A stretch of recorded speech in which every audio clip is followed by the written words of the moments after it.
Let's hop right in with a quick win. There is a simple, high-tech solution that will dramatically boost your communication skills. It's right in front of us, and yet most of us never use it. Here's the tool. It's a cell phone. But wait a minute. Here's the trick. If you have to communicate to a prospective boss about a job or a raise, or you're trying to raise money from investors, or you want to ask people for their vote for public office, here's the key. Practice what it is you want to communicate on video. Look at it. Figure out what you like, don't like. Once you've got a version on video that you like, here's the thing that you're not going to have done before, I promise you. Email that video to a friend or colleague, ideally someone whose mindset is similar to the person you're trying to communicate with.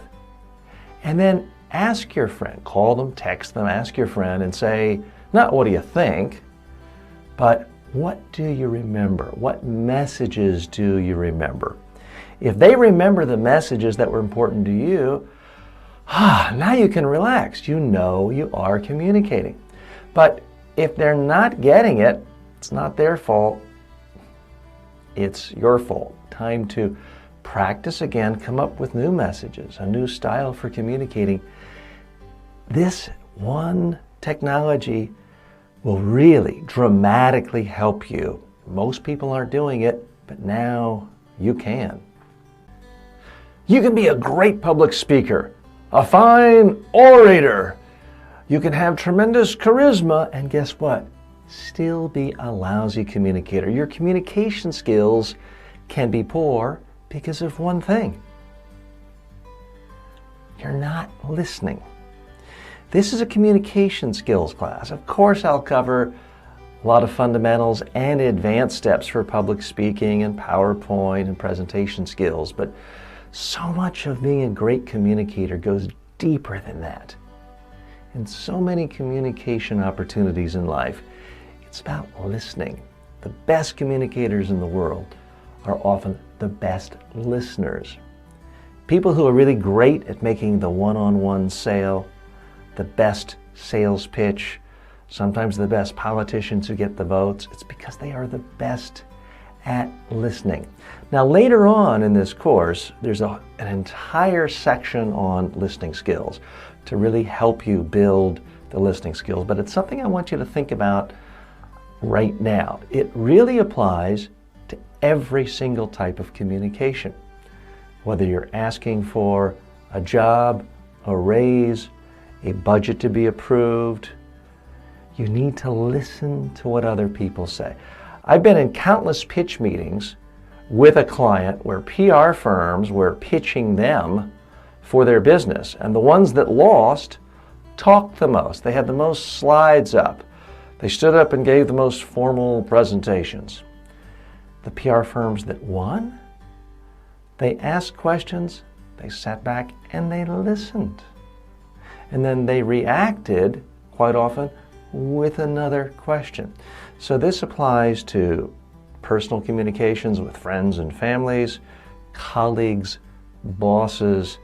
Rather than just pushing out all your preordained ideas, you got to really listen. And great communication isn't something you just created working until midnight on a PowerPoint 3 weeks ago.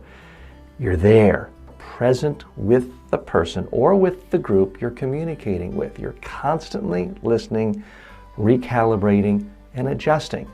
And believe it or not, this even applies to public speakers. The best speakers in the world pause.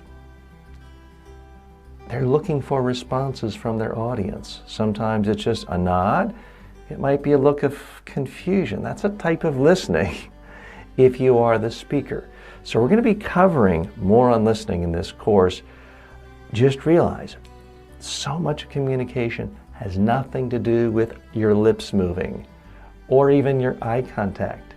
It's about really hearing the messages coming out from other people so we can respond to it, let them know we've heard them, react to it, and deal with their concerns, ideally before we deal with our own concerns.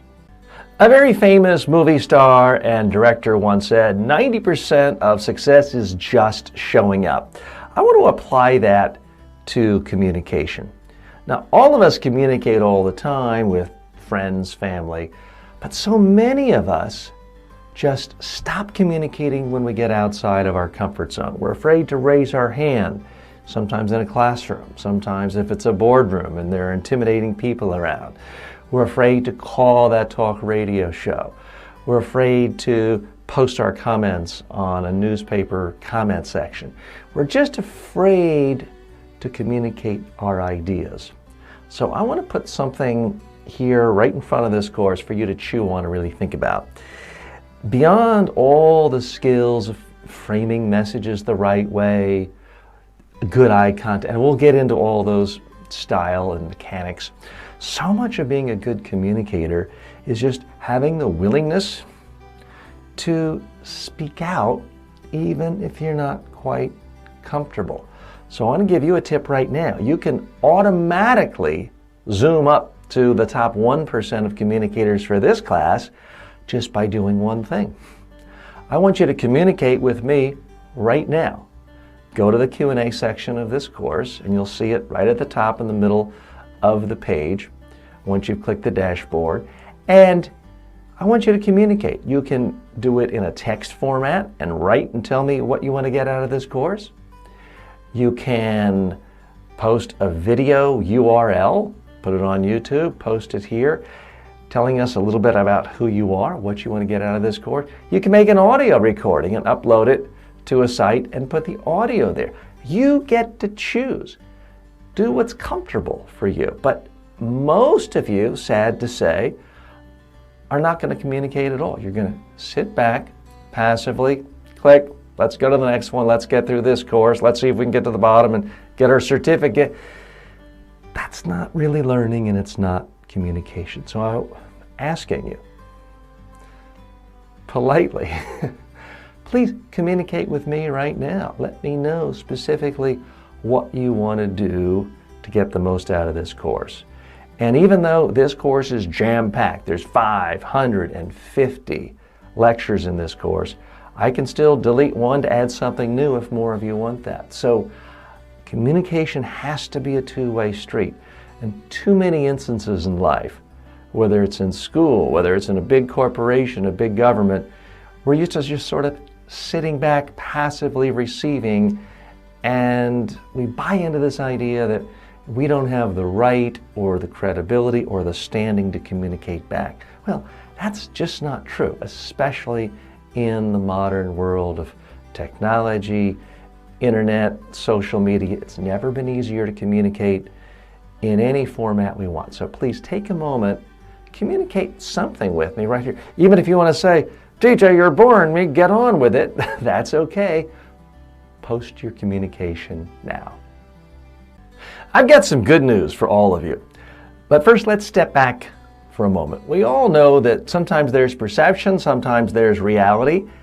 They might be exactly aligned, but they may be skewed. So for example, my perception is that I will never become a star professional basketball player for the NBA, the National Basketball Association. My perception of that, it's because I'm too slow, I'm too old, I don't shoot well enough, and I'm that shy of 6 feet tall. I'm not tall enough.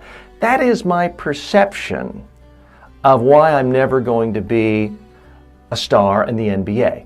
Well, it turns out that my perception of my flaws are exactly aligned with the reality. Those are real flaws. Those will keep me from ever becoming an NBA star. Now, enough of you buy this course, I become a billionaire, maybe I can buy a team, but that's different. I will never star as a basketball player because I don't have the talent, the physical talents at all to do what it takes. So many times in life, our perception of our weaknesses are actually correct. I'm here to tell you, when it comes to being a great communicator, it's not correct. I have worked with tens of thousands of people all over the globe in person, real life, for more than 30 years. So I hear time and time again people telling me, oh, TJ, I'm not a good communicator, or I can't give good speeches or presentations for the following reasons. I say too many ums. I say too many uhs, ers. I'm not good looking enough. My accent is too Southern or too New York, or it's too Indian, or it's too different from what people are used to. People have this sense of all these problems that are holding them back. People have told me, I know I'll never be a good communicator because I have Bell's palsy and my face droops. Meanwhile, no one else in the room even noticed it. So in my experience, as individuals, we come up with all sorts of reasons as to why we'll never be a great communicator. Oh, I don't like my voice is no good.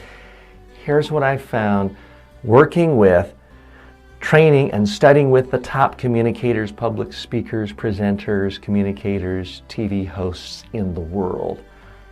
None of that matters. The things that make us great communicators, it's not just we didn't say Some of the most successful, highly paid TV stars in the world say and constantly.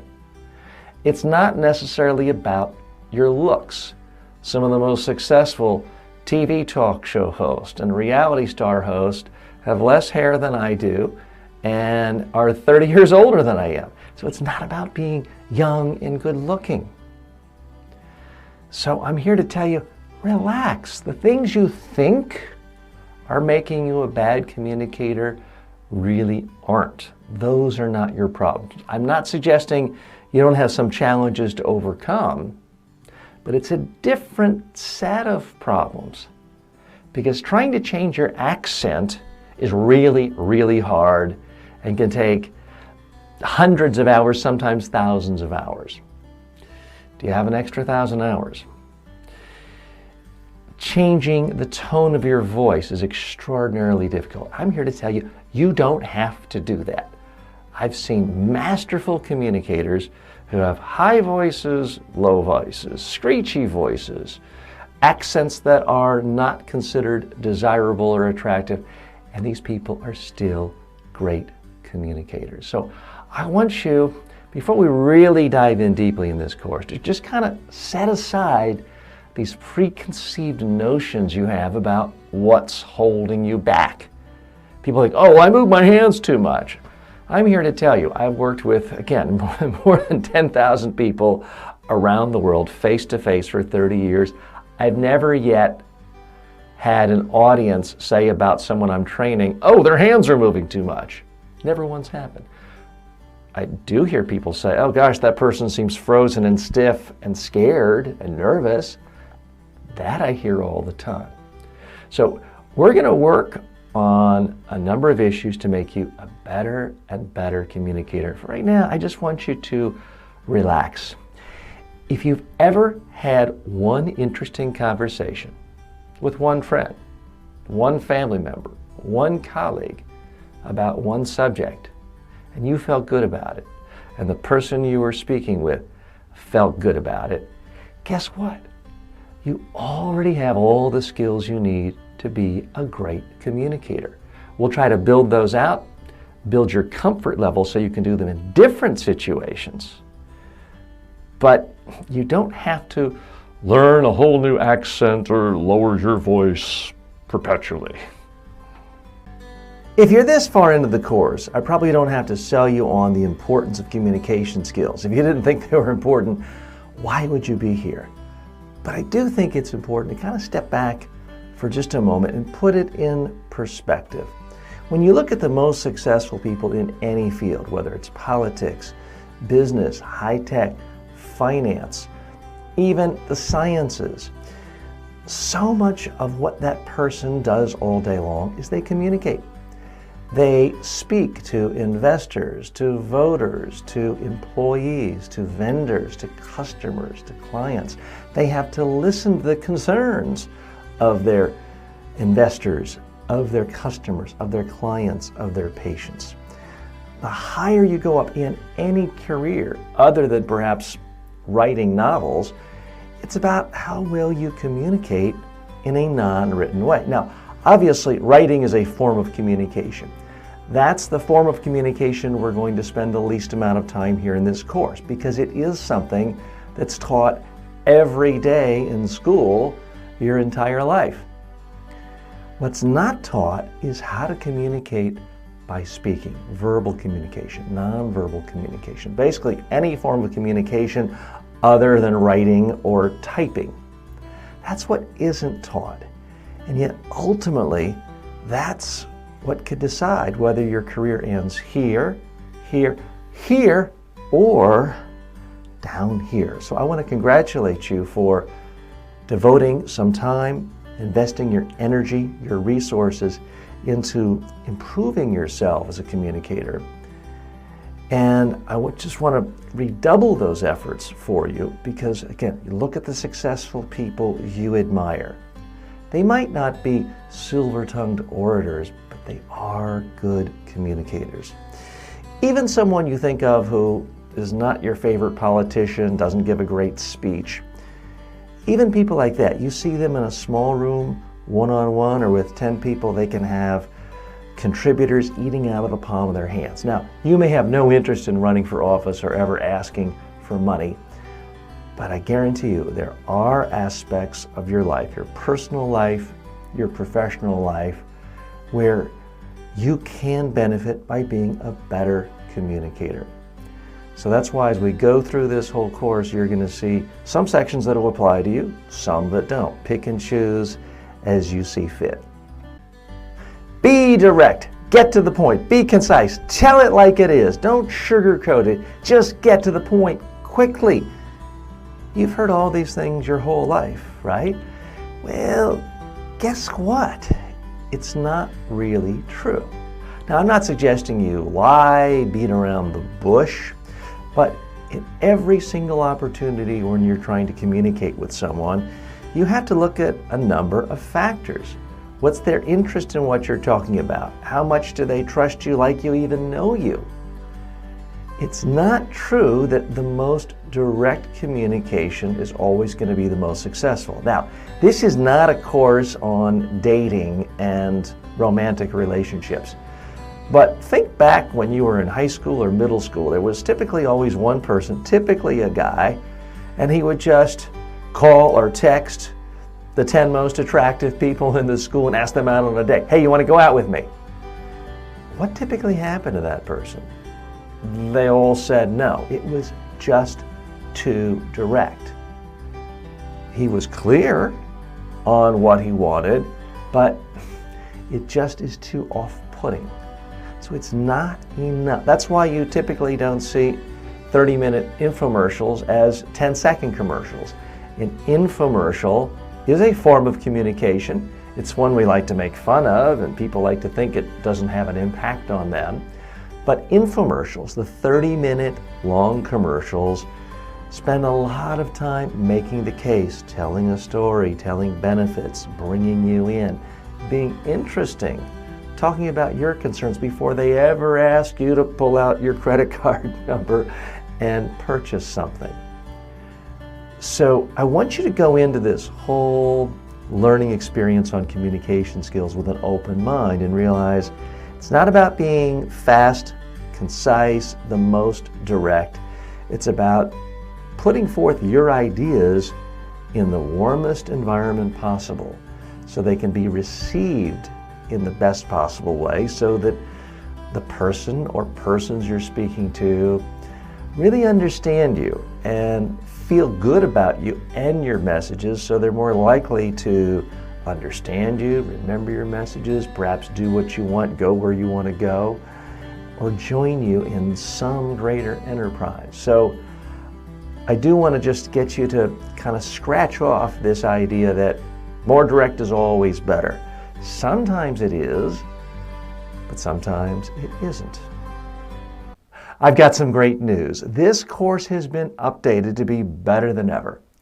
I've listened to so many of you tell me that while you like the course, you don't like having to upload your speech, your presentation, your media interview to YouTube or some other video file sharing site and then cutting and pasting and putting that into the Udemy Q&A section. So I've made it easier for you. I've created a Facebook page that's just for my Udemy students. It's just for you. There's no sales going on. There's no promotions. It's just about your presentations, your homework, your questions. So click below the link. You can join, and there's never any charge. You'll automatically be accepted. And that way, if you want to, you can post videos, your homework right there with one click. You can just hold your cell phone, speak, one click, and it's right there on the Udemy homework page. Now, if for some reason you don't like Facebook, and believe me, I know plenty of you, and it's understandable, you don't have to join Facebook. I'm not coercing anyone. You can continue to post your videos right here in the Q&A section of this course, and there's absolutely no problem. So either way, the choice is yours, but check out the link below. We are ready to hop right into the meat of this course. I wanted to start with something different. Some of you have read books on communication. You may have taken other courses here on this platform.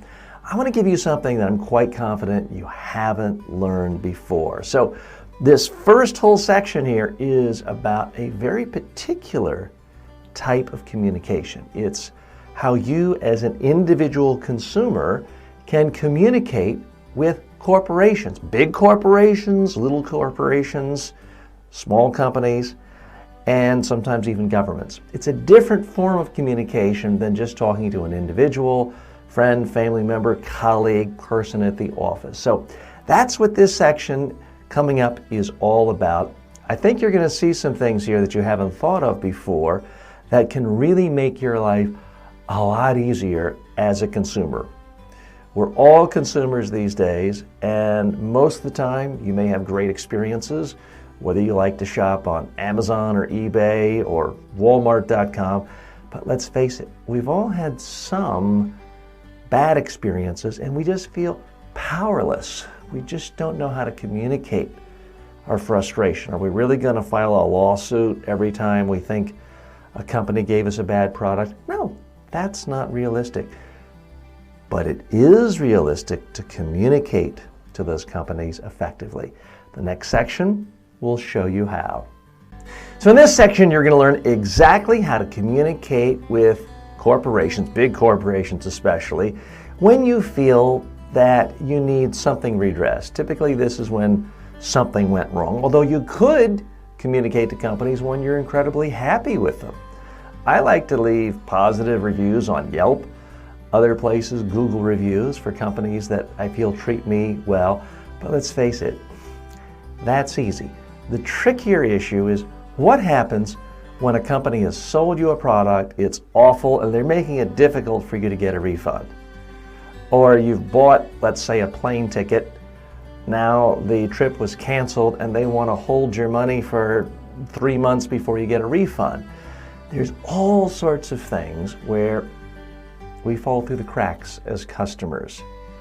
And unfortunately, there is the expression, the squeaky wheel gets the grease. We've heard that, we know that. This section, I'm going to teach you quick, easy, simple ways of communicating your dissatisfaction so that you are the squeaky wheel. There's going to be some new techniques here. I think you'll be surprised, but you'll be very happy with how fast and simple it is to communicate your messages with corporations large and small. So stay tuned. I'm here to tell you, one individual can get a huge mega corporation pay attention. You can communicate with corporations and even get what you want if you go about it the right way. Let me give you a case study. This was earlier this year, and I don't mean to sound like I'm picking on one company. It could happen to any company at some point. This happened to be with my local Sprint store where I bought a cell phone. I bought many cell phones there. So I purchased the phone. I've had many phones from there, purchased a case, and I couldn't hear. People could not hear me. I thought there was a problem. The phone needed an update. I thought it would work itself. It didn't. I took it to Apple. They said, oh, your problem is the case. It turns out the Apple store didn't do anything wrong. The Sprint store had sold me the wrong case. I had made the purchase based on their estimate. I went back, I was very polite, nice. I just said, I'd like a refund. They wouldn't give it to me. And I was polite. I called, asked to speak to the manager, went by, left my business card, nothing. I figured, do I really want to waste time writing letters? It was only a $70 case, but still, it just stuck in my crawl, because at this point I've bought many phones from this one Sprint store here in Huntington, New York, outside of New York City. I just thought it was a really poor way of treating a customer, and I wanted to communicate that. But how do you do that? Typically, if you're in a store and you see a customer service, you see people in line and they're getting angry and they're yelling at some poor customer service representative, and they're yelling, sometimes they're cursing, and it's just easy to discount that person. Oh, you're just being obnoxious, go away. So that's not what I did. I had a very specific strategy where I wanted to communicate my message in a thoughtful way, a polite way, and most important, a way that would get results. I want you to watch the video, and I apologize, it's a little bit long, it's about 5 minutes long, but this is a video I posted, and then here's what I did. I emailed it to the local store manager, the Sprint CEO from their website, the head of investor relations and public relations from their website, and it caused a massive snarl, and I got a lot of phone calls. I'll tell you about the results after this, but first I want you to see the video, and then I will tell you why I did it that way, why I'm dressed that way, why the approach I chose worked. So take a look at the next video, then I'll explain it, and then we'll figure out how can you do this in your own life, because I'm sure if you've ever bought anything, if you've ever used the services of a cable TV company or phone company, at some point you feel like you weren't treated perfectly. This is the solution for you. Hi, my name is TJ Walker, and this is a message for Tia Stewart, who is the manager of the Sprint store at the Walt Whitman Mall in Huntington, New York. Tia, apologies for this impersonal form of communication, but I've stopped by the store to meet with you. I left my business card for you to call. I've phoned and left messages, and no one's returned the call, so I really don't have any other means of communicating. So the reason I went to the store is I have what I thought was a small problem. For years, I've had an excellent relationship with your store. I have purchased at this point half a dozen phones from you. I've lived in the area for a little less than 5 years and have regular monthly contracts with Sprint for my phone, my wife's phone, have purchased several phones, have always had fantastic service. In fact, I've recommended my friends and colleagues to use your store and would frankly like to have continued doing that. Here was what I thought was a small problem. A couple of months ago, I upgraded to the latest iPhone 8, bought a LifeLock protective cover, which I've bought in previous years from your staff, and it's done an excellent job of protecting my phone because I tend to drop them. So I bought a new LifeLock jacket. I guess it was around $70 or so. And I noticed that my phone just wasn't working. Half the time people couldn't hear me. People couldn't hear me on Skype calls. Certain people I called couldn't hear. I thought it was a problem with the iPhone. I thought it was a problem with software. I figured, oh, let me wait 6 weeks, get the latest updates from Apple. Nothing worked. So I took the phone back to Apple thinking it was a problem with the phone. They did a diagnostic. They took it out of the case. They said, the problem is the case. You're using a case for an iPhone 7. It's concealing the microphones. Sure enough, we took the case off and the problem was solved. I haven't had any problems since. Since I was at the store and didn't want to drop the phone and break it, I asked them, they didn't pitch me on anything, I asked them if they had another case that would work. So I purchased another case. A few days later, I then went back to your store, told them about the problem, and I said, frankly, look, I've had great relations with your store, but I really feel like your consultant gave me profoundly bad advice. They sold me a LifeLock case For a 7 phone, I had an 8 phone that covered up the mic. And the first thing your staff told me was, frankly, that I was basically an idiot because the case would have worked if I'd had the case door open at the bottom. How I would have known that was beyond me. Certainly no one told me that. Next, they told me that I had not returned the case within the 2-week period, therefore there was nothing they could do. Well, there was no rational way I could know there was a problem with the case in 2 weeks. It's not like the phone had broken.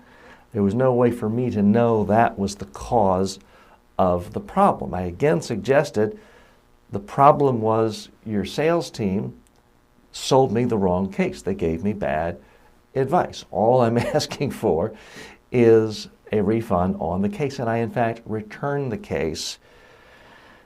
Next, your staff told me that I didn't really need a new case. It was just Apple trying to sell me something, implying that one of your major partners, Apple, is behaving unethically. I can tell you, the Apple store was so incredibly busy, they would have been happy if I had just left. I had to ask them for a case. They were not trying to sell me this at all. And I just have to say, this leaves a very bad feeling in my stomach. I like to think I'm a rational person. I'm a polite person. I went in stating my case. It was instantly dismissed. I was essentially told I was a fool. I was wrong. Apple was unethical. Everyone was doing something wrong other than you and your sales team, and that just doesn't ring true to me. Now, I've given your company many thousands of dollars at this point, and I'm essentially told I'm a liar, and you don't return messages when I stop by the store. My messages aren't returned when I leave a professional business card. My messages aren't returned when I call and leave a message with staff. So I am left with the conclusion that you just don't care about me and customers like me, and that leaves me very sad.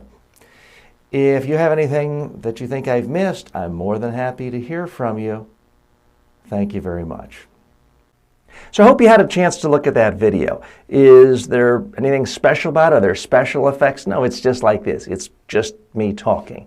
And it took me 5 minutes. I did it in one take. But what's the result? I posted it. I think about a day went by, and all of a sudden I'm getting calls from the local manager, the local manager's boss, the head of public relations, people in corporate from many states away. I'm getting calls on the weekends, and there was, anything we can do for you, Mr. Walker. Can we give you more? Can we give you more money? I wasn't trying to shake them down. I wasn't trying to extort them. I just wanted to be treated fairly. All I wanted was a refund for the $70 case, and I got it. And I got it like that. It wasn't some 6-week process. If they want to give it to you right away, they can. Here's what I think really happened. Their goal was, oh my gosh, this guy is causing a problem because he makes us look bad. He's embarrassing us. How can we shut him up? Because this could blow up on social media. Now, it didn't blow up on social media. It was only seen by a couple dozen people, and most of those were probably executives at Sprint. So let's back up a minute and walk through my thought process. My thought process was, any reasonable person who heard my side of this story, how I was sold a case, it was the wrong case, wrong piece of equipment, I should get a refund, would agree with me. So I concluded that I really was on the right side of things. A fair-minded person would conclude I deserve a refund. So the way I position the video is I'm thinking about not how can I really communicate with Sprint, but how can I communicate with other consumers who watch the video thinking, this guy seems reasonable. Wow, Sprint's really awful. Maybe we shouldn't do business with them. So I don't want to make it sound so complicated, like, oh, it's three-dimensional chess, but it is a little more complicated than me simply communicating with the Sprint executives or the local manager, because I am trying to communicate with the people they care about, their customers. And The fear of looking bad with their customers, I think, is what would motivate them to really take a second look at my particular case, and in this case, do the right thing and just give me the $70 refund. They probably would have given me $500 as a way of making up for the inconvenience. I didn't ask for that, and I'm not asking you to use this communications tactic to shake down corporations or governments. I want you to use it as a tool to just help level the playing field and to help you communicate more effectively. So more specific things I did. I put on a suit and tie. I do believe it's just harder for businesses to discount someone who looks like a respectable businessman. And I realize there can be sexist and racist classist elements in that. But I did what I thought worked for me. I happen to be an old man who owns suits and can look respectable, so I put a suit and tie on. So I wanted to look the part of someone who is a good customer. Notice how I started off in a completely positive way. I stressed, I've had nothing but good dealings with your company. I'm a reasonable person. I actually said that. I tell them I've given their business thousands of dollars over the years, which is true, and they have that in the records. And here's the thing that most people forget. I told them I want to be able to give them more business in the future. Now, assuming for a minute that I was wrong in this situation, I don't think I was. I just think a fair-minded business would say, here's a customer that's given us thousands of dollars of business in the past, gives us business every year, gives us business every month through the Sprint service agreement, is likely to give us thousands of dollars more. Even if we think he's wrong, let's give him the $70 back just to placate him. Again, I'm thinking I'm right, but I'm hoping they're at least, in the worst possible scenario, looking at it from that perspective. So I'm incredibly positive. I'm not cursing. I'm not angry. I'm not impugning anyone's motives, but I'm stating my case in a straightforward way. Again, all of this is because I want the PR people, the manager's boss to be thinking, oh my gosh, he's making us look like idiots because he seems so reasonable. Most people, when they complain, I'm sure you've seen people at the airport. There's bad weather, a plane is delayed, and some passenger wants to scream at the hapless person behind the ticket counter, and it's not that person's fault that it's raining or there's a windstorm. You don't want to seem like that. That's embarrassing for everyone involved, and let's face it, when I hear someone yelling at a clerk, it makes me want the clerk to say, no, go away, and you're not getting any refund. I want to be the opposite of that. And when you're trying to communicate with a big company, I think you need to be the opposite of that. Low key, low energy, but calm, with confidence, state your case, and almost with a tone of a bewilderment of, gosh, I've been a good customer. I want to be a good customer. I don't understand why I'm being treated so poorly. And what you'll find is people will jump through hoops because they don't want a reasonable person to look at that and think, wow, they really are treating their customers poorly. Other issues involved, the distribution. I didn't just email that to the manager. I called up and asked for the manager's boss. Got that person's email. And then I just went to the Sprint website, looked in the press section, and pulled an email address off of a press release. And I think I found the section on the head of the press office and investor relations. So I sent the email out 4 or 5 different places, CCing everyone. So everyone saw what everyone else saw. And this actually went out on a late Friday or Saturday. So I'm getting calls from people in corporate headquarters on a Sunday afternoon. They're having to come into the office. Now, I feel bad a little bit ruining people's weekends, but I feel a little bad that I had to go to the store and call several times and get no attention. So this is a tactic that I believe is extraordinarily effective when you are in the right You can't lie. You can't make up things, or at least I don't believe you should. And state your case calmly. Make a nice video.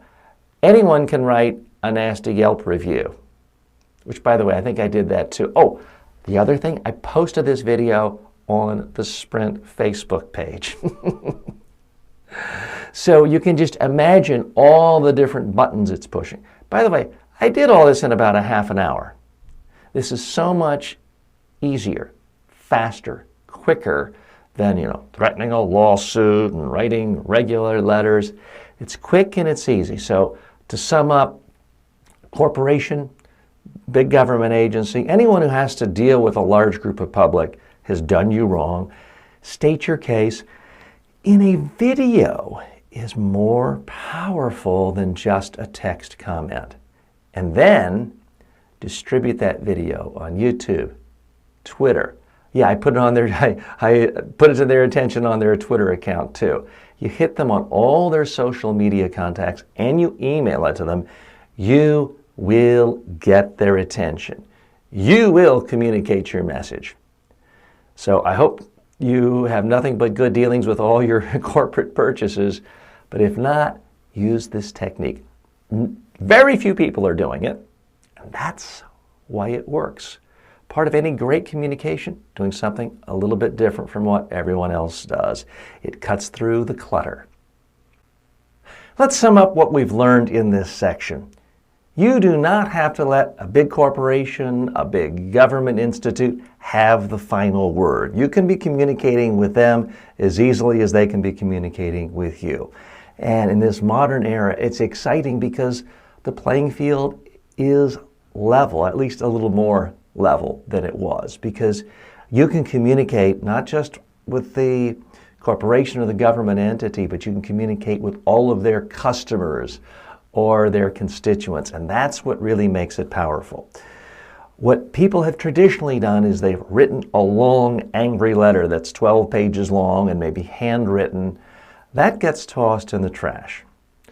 Or one quick nasty review on Yelp, and people just figure, there's always some negatives, it'll balance out. Or if you are a really big corporation or a government entity, people sue you all the time. You have lawyers for that. It's easy to discount that and just put it in a box. But the fear of public humiliation does get people's attention. Again, don't use it irresponsibly. Don't just say it because you want something for free. You're going to ruin it for everyone because it won't have any impact if more and more people do this. This works when the facts are on your side. And when a fair-minded person hears your story and the company's story, they would side with you. The other beauty of this is it's so easy to do and so quick. You don't have to have a studio like I do in professional lighting. Just pull out your cell phone, make a video, speak from the heart, state your case briefly. Try to do it even shorter than I did in the 5 minutes. And then post it, your page, YouTube, send it to everyone in the company or the organization or the restaurant, whoever it is you're trying to get attention to. Believe me, your message will be communicated. Good luck, but again, please use responsibly. In this section, we're really going to dive deeper into fundamentals of communication that are going to work for you regardless of the situation, but it's important to be well grounded in the fundamentals. Let's start at the very beginning. What is it you want the person you're communicating with to do? I need you to really ask yourself that. Now, I'm assuming in most communication, you want somebody to do something. You want them to hire you. You want them to give you a raise. You want them to invest in you. You want them to like you. What is it? Now, there are some purely social conversation time where you're trying to communicate and you're just building rapport and just having fun. There's nothing wrong with that. Most of the focus of this course is how to build your communication skills, not just for business purposes, but to help you get things you want, to help you communicate with people, to lead them to where do you want to go. It may be how do you persuade family members to take a hike with you. on Sunday morning rather than sitting around watching TV. It doesn't have to be anything specific to business or money or professional, but it is about communicating to motivate people to do something. So the very first step, if you want to have strong communication skills, is you have to decide in your own brain, what is it I actually want the people I'm speaking to do? It sounds obvious, it sounds basic, but in so many instances, especially in professional life, in the corporate arena, when people are giving speeches, briefings, talks, PowerPoint, they haven't thought this through. They're just trying to pass along this huge body of knowledge, and everything gets lost in the shuffle.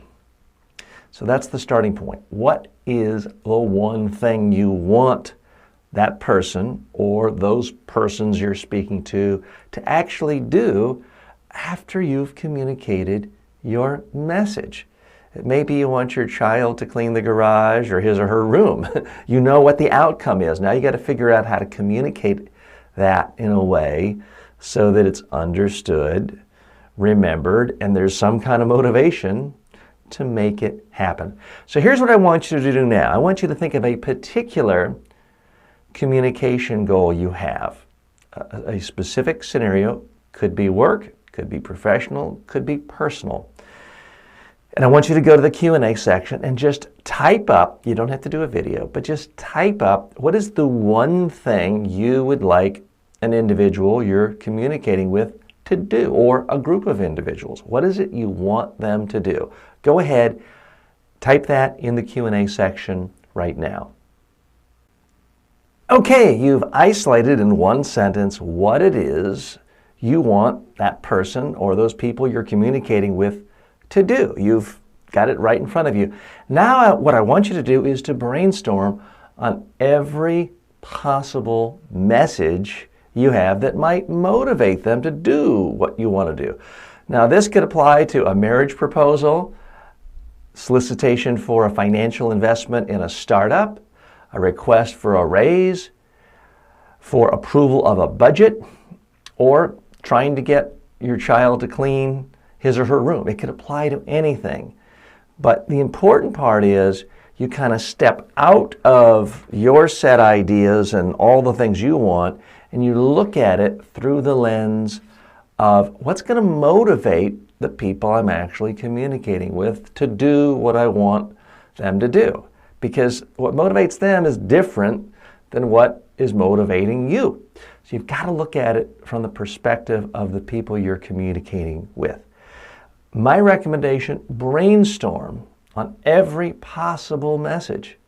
And sometimes it might be simple. If it's getting your kid to clean the room, the only motivation may be you can't leave the house, go play with your friends until you do it. Sometimes it may be that specific.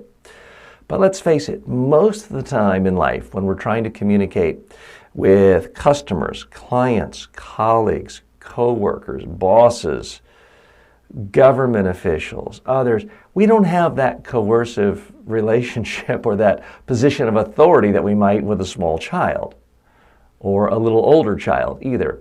So we have to be more persuasive and speak in a more motivating way.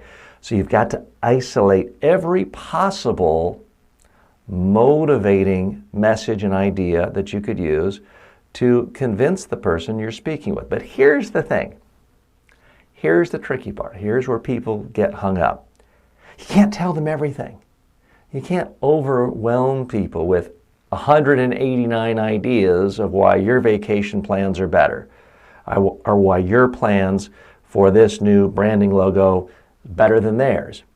You've got to narrow it down. So much of being a good communicator has nothing to do with your eye contact, your hand gestures, the quality of your voice. It's about judgment and really figuring out what not to say to that friend or family member or colleague or investor. Figuring out what is not essential. Instead, you have to focus on what is essential. Now, the rule of thumb I give all of my clients who are coming to me to help with their speeches and their presentations is no more than 5 ideas, even if you have an hour to speak. If you're talking to a colleague down the hall and you're trying to get one quick decision on one relatively small issue, you may want to focus on just one idea, whatever the most motivating message that there is, and then spend maybe just 2 minutes on that as you're walking down the hall. So there's a judgment call. You've got to really narrow it down. Many times it's just going to be one message. If you're talking to the news media and it's a full-fledged interview, 3 messages. A big speech, a presentation, no more than 5 messages. Are there times when you want to go into more detail?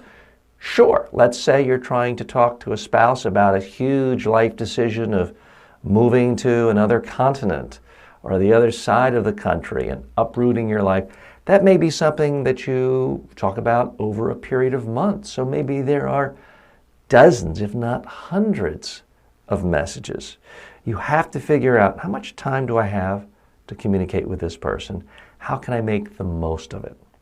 So what I want you to do now in this exercise is look at what you're trying to get an audience member to do, or I don't want to make it sound like it's all about public speaking. It could be a family member, a friend, a colleague. What is it you want this person to do?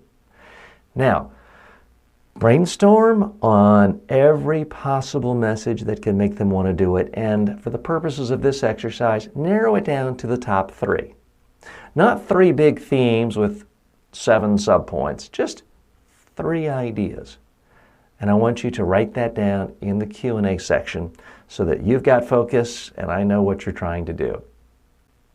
Let me ask you, when you signed on to this course and you watched the first video and you're sitting there watching me talk, were you thinking, boy, oh boy, I sure hope TJ's having a good day. I hope he's comfortable. I hope the studio isn't too hot.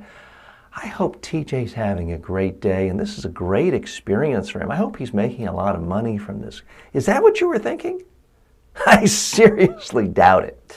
Chances are, when you watch this, you're like most people. You're looking at it through the prism of, am I going to get something out of this? Is this going to be valuable to me? Am I going to somehow improve? You're looking at it through the lens of how this will help you. Great communicators know that. That's why when I started this course, I didn't start off in the promo video saying, thank you for joining me today. Before we start, let me tell you about how great I am. I'm president of Media Training Worldwide, and I've done this for 30 years, and I have all these best-selling books, and I didn't do that. Why not? Because I thought it would be boring to you. In fact, I didn't talk about myself at all right at the beginning in the video. What did I talk about? I talked about you. I said, imagine if you could go into every communication situation knowing that you look comfortable, confident, relaxed, that you get the message you want. I talked about you because I'm trying to hook you in. I'm trying to get your attention. Only then should you even care about anything to do with me. So that's what I recommend, and not just with big speeches or PowerPoint presentations, but anytime you're talking to someone. It's much more powerful to talk about the other person, their needs first. Now, I have not been single for a long time, but I certainly remember single days and single friends saying, oh my gosh, the date was horrible. All that person did was talk about himself for the first half an hour, how great or wonderful he was or she was. Nobody likes that. They don't like it in dating. They don't like it in their professional life. They don't like it with colleagues. So if you want to be a great communicator, the first thing you got to figure out is nobody cares about you. Now, I don't mean to sound like we're all misanthropes and there's no society or anything. But what I do mean is when you're communicating, realize people are looking at this, listening to you from the standpoint of how does it affect them. Yes, your closest loved ones, your spouses, your closest family and friends care about you. But in so many aspects in life when we're communicating to a sales clerk, to a prospect, a client, a customer, a patient. They care about themselves and about how we can help them. So if you want to be a strong communicator, you have to look at it through the lens of what's going to help them. Only after you've made the case that you can really help them, then talk about yourself. I'll be talking about myself a little deeper into the course, but even now, I don't want to bore you yet because I'm not convinced you care enough about me yet. But as we go on this journey together, I will weave in a little more. And that's a lot more effective than giving you my whole bio in the first lecture like it's the first day at community college. It's just not effective. So what's the single biggest difference between great communicators and the average ones and the bad ones? It's not being better looking or a stronger voice or more commanding eye contact or gestures. It's not being smarter or better educated. It really comes down to one thing. Great communicators consistently illustrate every message point with a story. Bad communicators just say, oh, there's no time for stories. I got all this data to go through. I got all these messages, all these facts to overwhelm people with. And they end up doing a data dump. Let's face it, at some point in your life, you've probably had a Monday morning staff meeting and you're just afraid to ask that one person what's happened in the last week because they'll just start talking for 15 minutes, fact after fact after fact.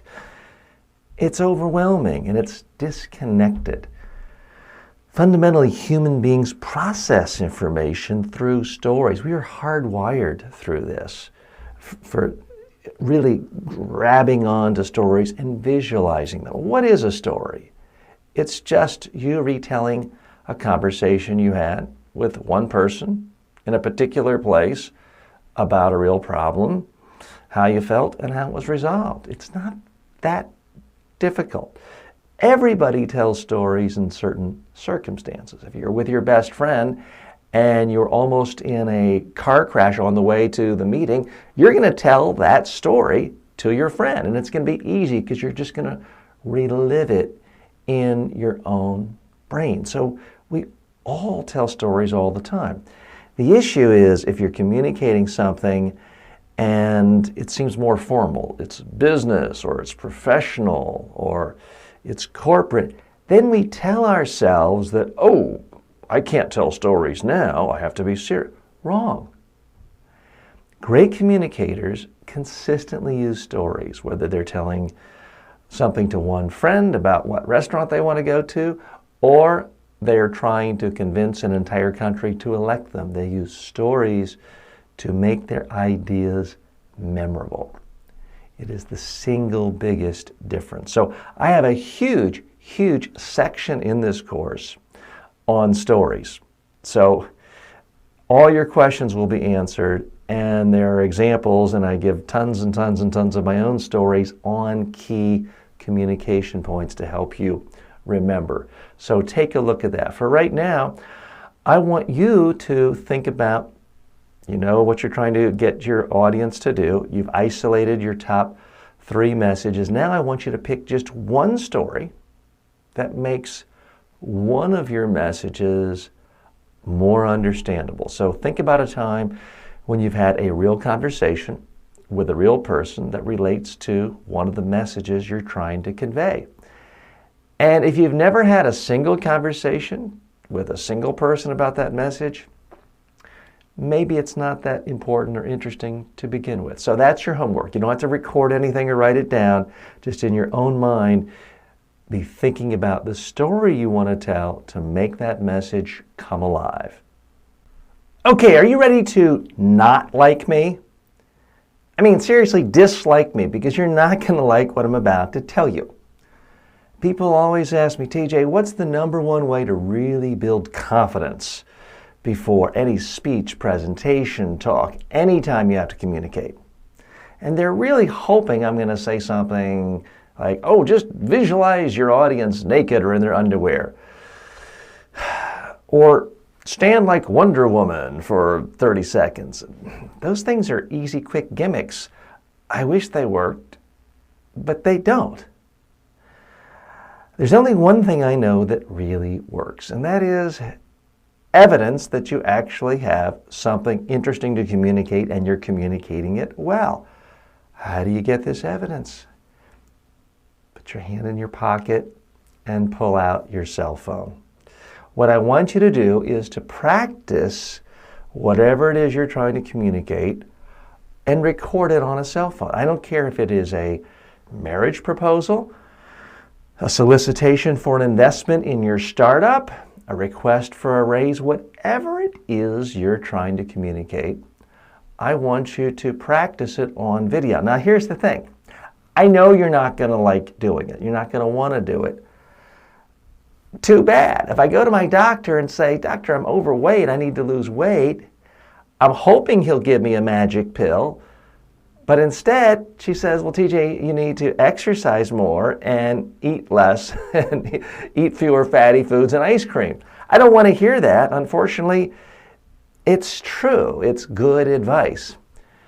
And my advice for you is a little bit like that. It's not fun, it's not exciting and sexy, but it really does get the job done. And it's not hard. We just aren't comfortable with the idea of recording ourselves and looking at ourselves. People say, "TJ, I don't like to hear my own voice. I don't like to look at myself."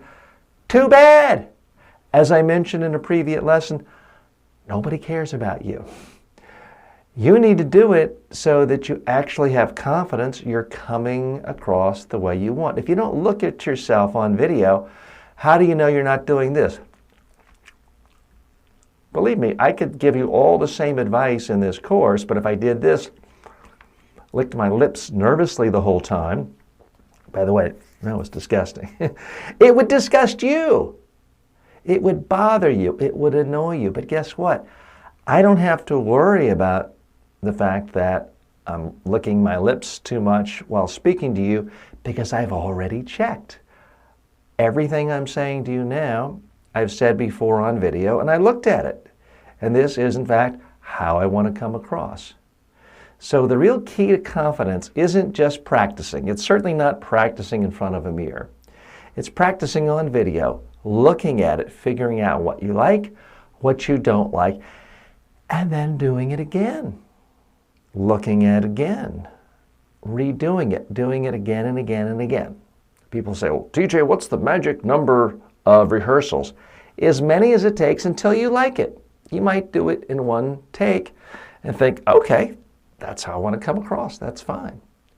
It might take you 50. It might take you 150. I don't mean to sound callous, but I really don't care. What I care about is, will you be completely comfortable when you have to communicate, whatever it is you're communicating? What makes us uncomfortable is this fear of thinking, "Oh, what if I look stupid? What if I sound stupid? What if I seem awkward? What if I don't make sense? What if I'm speaking too softly or too quickly?" Well, guess what? All of those are completely legitimate concerns. The way to satisfy yourself that you're not making any of those mistakes is to practice on video. Most people, the first time they practice, they notice they're nervous and they're speaking too quickly. So just do it again. Speak slower. Put in a pause or two. If your head is frozen, move your head. Keep doing it again and again. Each time you practice, you get more comfortable with it. And that way, you actually know how you're coming across. That's what will give you confidence. Think of anything else you do in life. If you were a great tennis player and you're confident that your forehand is going to go where you want and have good power and it goes in, it's typically because you've actually seen yourself hit hundreds or thousands of other forehands. You don't just get up once and say, "I've never once played tennis," or "I've never done a forehand. Let me just hope that the first one is perfect in a match." It's not how you do anything else in life. You look for evidence. When you are writing an important document, an email to a loved one even, we typically run it through spell check. We look at it before using it and sending it to the person we're communicating with. It's the same principle with video. If you haven't seen yourself speak, then how do you know how you're coming across? Part of what makes us nervous when we communicate, whether we're giving a speech to 10,000 people or talking to one customer across from a table in a restaurant, part of what makes us nervous is we just don't really know how the other person sees us. And when you practice on video, you now know. You can actually see what the other person sees. You can hear the same voice that your audience will see. And if you keep practicing that way, you eliminate the unknown. We're fearful of the unknown. If you actually know how you're coming across, there's no reason to be fearful. People are nice enough to write in on all my other Udemy courses that I seem really natural and they like the way I come across and I just seem so confident and comfortable. I got to tell you, there's nothing I'm doing that you don't do already when you're talking to a friend or a family member. There's nothing I'm doing here. There's no skill I have that you can't develop really quickly in less than a day if you just practice. The reason I seem comfortable here and relaxed is I actually am comfortable and relaxed because I know exactly how I'm coming across. Am I perfect? No. Do some people not like my beady eyes or my hairline? Sure, some people don't like, but there's nothing I can do about that. So I don't worry about that. And I know that this is how I want to convey my ideas. This is how I want to speak because I've done 10,000 other videos and I've looked at them and I've gotten feedback from others. So that's my challenge to you right now. And here's where you decide, is this going to be a real course for you where you actually learn, or is this just going to be kind of a sit back, relax, push buttons, do Facebook and email while having the video go by and pretend to learn? If you want to get something out of this course, here's where I need you to step up. You've already isolated a particular thing you want an audience member to do when you're communicating with them. You've isolated a few messages, ideas. You've come up with a story. Now I want you to pull out your cell phone or your iPad or your webcam and record it. Look at it. Figure out what you like, what you don't like, and keep doing it. Don't just do it once, not look at it and upload it. I want you to keep doing it again and again and again before you show anyone. Try to eliminate things you don't like. Make sure you get it to the point where you think it's as good as you can currently do. Then I want you to upload it, whether it's to YouTube or some video file sharing service, and then put the URL in the discussion section of this course. I will watch it and I will give you a personalized critique. A word of warning, very few people do this. They don't get their money's worth out of this course. That makes me feel bad, but I can't reach through the screen and through the computer and force you to do this. So again, getting back to what I said earlier, so much of communication success is just initiating, just showing up. So much of communication skill improvement is just doing this one exercise. I guarantee you, if you think it looks horrible, you can hit delete. No one has to see it. But if you don't start, you'll never make that first big step to improve yourself. So please record yourself now, redo it, keep looking at it till you're satisfied, then upload it to YouTube, any other file sharing service, post the URL. I'm looking forward to seeing you. You're back. So quickly? Are you sure you made the video and posted it like I asked you to? Let me look here again for it. Okay, I can't completely tell if you did this or not, but I'm begging you, please record yourself on video and let me critique you. It's the way to get the most out of this. I always get a kick out of reviews because I have more than 100 communication skills courses online, and invariably, 1 out of 100, the person will say, no worthwhile activities, no good homework activities, And they never ever did this. They never ever are the ones who record this themselves on video and let me record. So people are funny. It's like because they don't like to do it, they say it didn't exist. So I'm asking you, please don't be one of those people. Okay, now where are we going? I want to give you the ultimate test. If you pass this test, you will have supreme confidence with any communication you have to do in your life. Personally, professionally, at the family level, it doesn't matter. You heard me talk about practicing on video. You heard me talking about redoing it until you're comfortable with it. Here's the ultimate test. Figure out who your audience is and then find someone else who is close to that. Email them your video and then call and ask them, what do they remember? What messages do they remember? So if you are pitching a new business and you're trying to raise angel investment funds and you're going to be giving a pitch and you're going to be communicating to, let's say, 10 angel investors at a local angel investing club and none of them know you, and your uncle or your neighbor down the street is also an angel investor, then put together a video, not the slide deck, but the actual video of you speaking and presenting, and record it.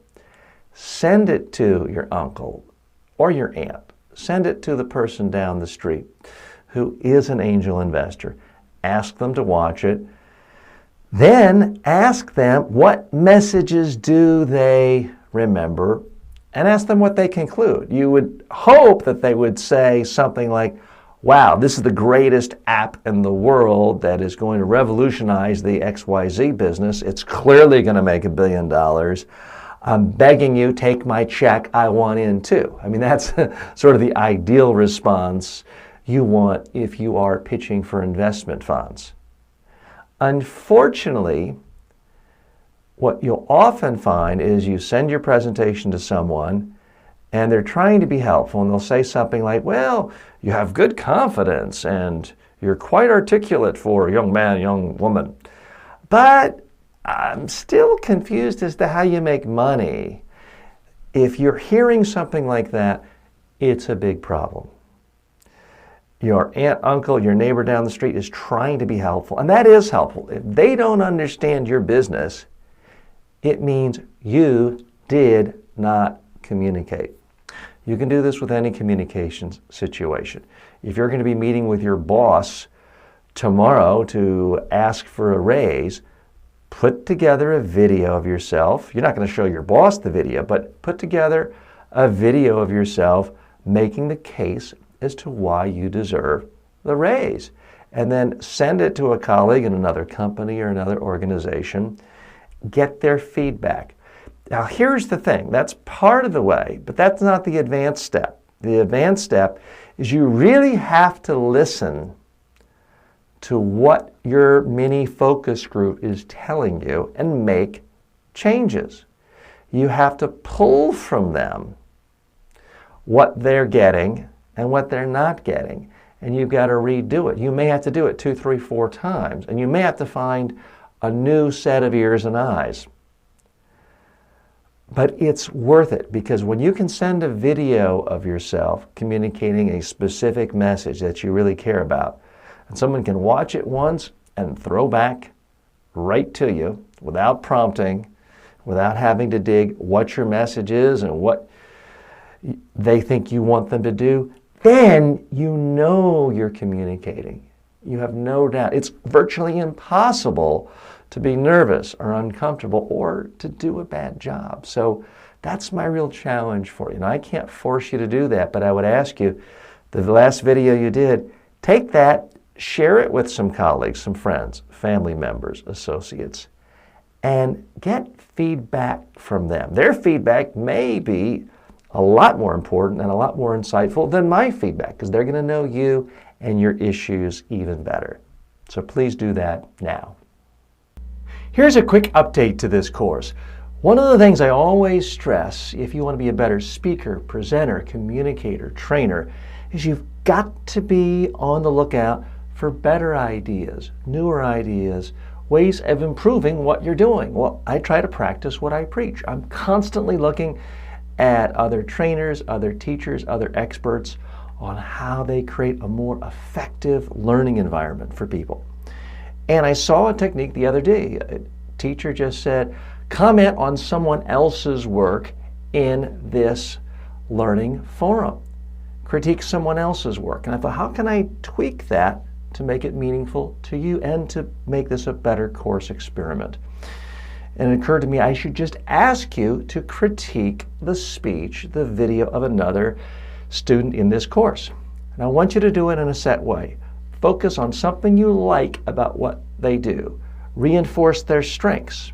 Then, and only then, focus on one area where you think they can improve. Now you can go to the student Q&A section on this platform, or you can go to the student Facebook page, and I've linked to that below. But this is critical for a number of reasons. Number one, it will help all of you if you're getting more feedback from people, but it will also help you even if no one critiques yours, because it will force you to think more critically when analyzing someone else's speech. This in turn will help you analyze your own speeches. The human tendency is to just focus on the negative.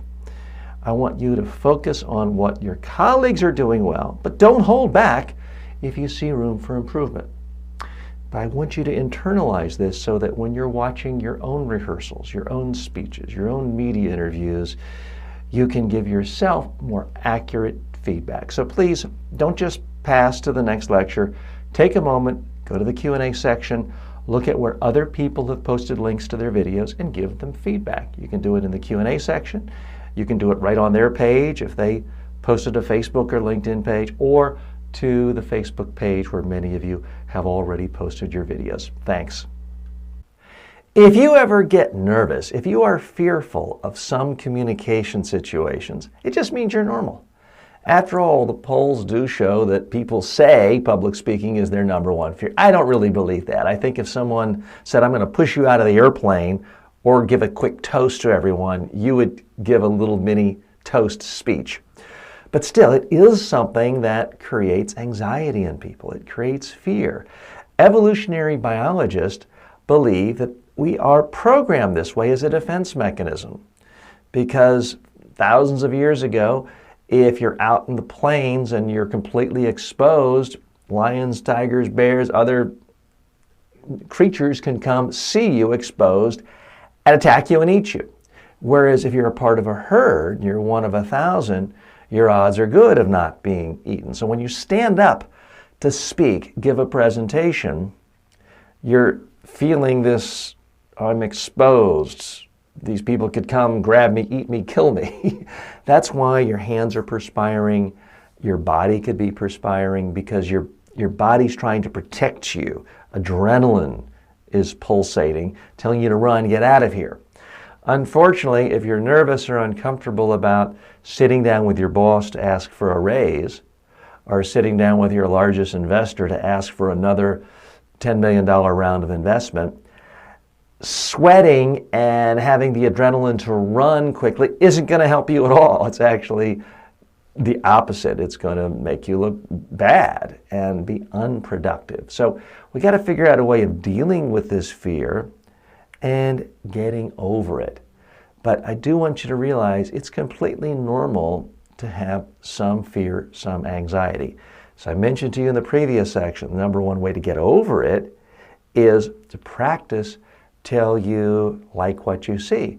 Now, I'm a pretty comfortable speaker. I enjoy speaking. I actually seek out every kind of opportunity for giving speeches, presentations, trainings. I do more than 100 trainings a year live in person with people.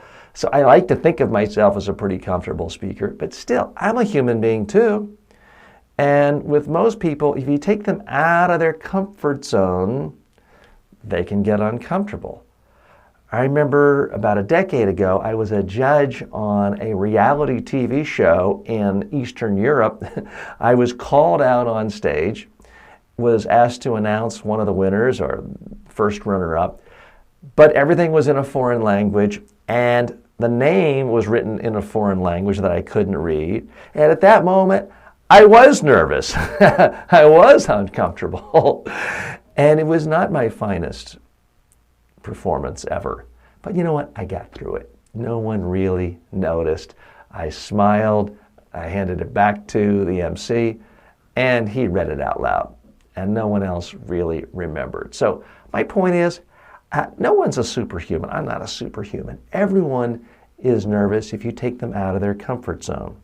The key is figuring out how to make yourself comfortable by doing all the various steps I've talked about so far in this course, with more steps to continue. So relax if you feel uncomfortable, nervous, or even fearful of speaking situations. It just means you're normal. I have to be candid with you. There are a lot of so-called motivational speakers, power of positive thinking speakers, the secret speakers, and I don't really buy it. This, let's be positive, cheerful, everything all the time, to me and many others can seem saccharine, can seem phony. So I'm not asking you to have a big smile on your face with every communication you do and only look on the bright side of life at all times. Life is more complex. There are times when we have to communicate negative messages. You have to do an employee review and you know you're going to have to fire the person. There's just no way around it. There's going to be some messages that have to be communicated. Having said all that, I do want to stress to you that anytime you have positive messages, start with that.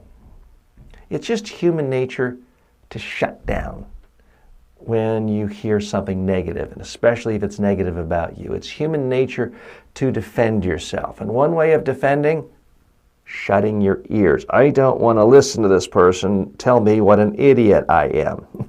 Now, I'm assuming you don't have a lot of communication needs telling people they're idiots, but you get my point. There is a tremendous power of the positive. Human beings respond to it better. They're more likely to listen to you. They're more likely to think you're credible. Then when you do have negative information, it softens the blow. So for example, with all of my clients, when I'm working with them for live in-person media training and public speaking workshops all over the world, as I've done for many years, they send me a video of themselves speaking as part of their homework. I critique it. I tell them I'm going to critique it.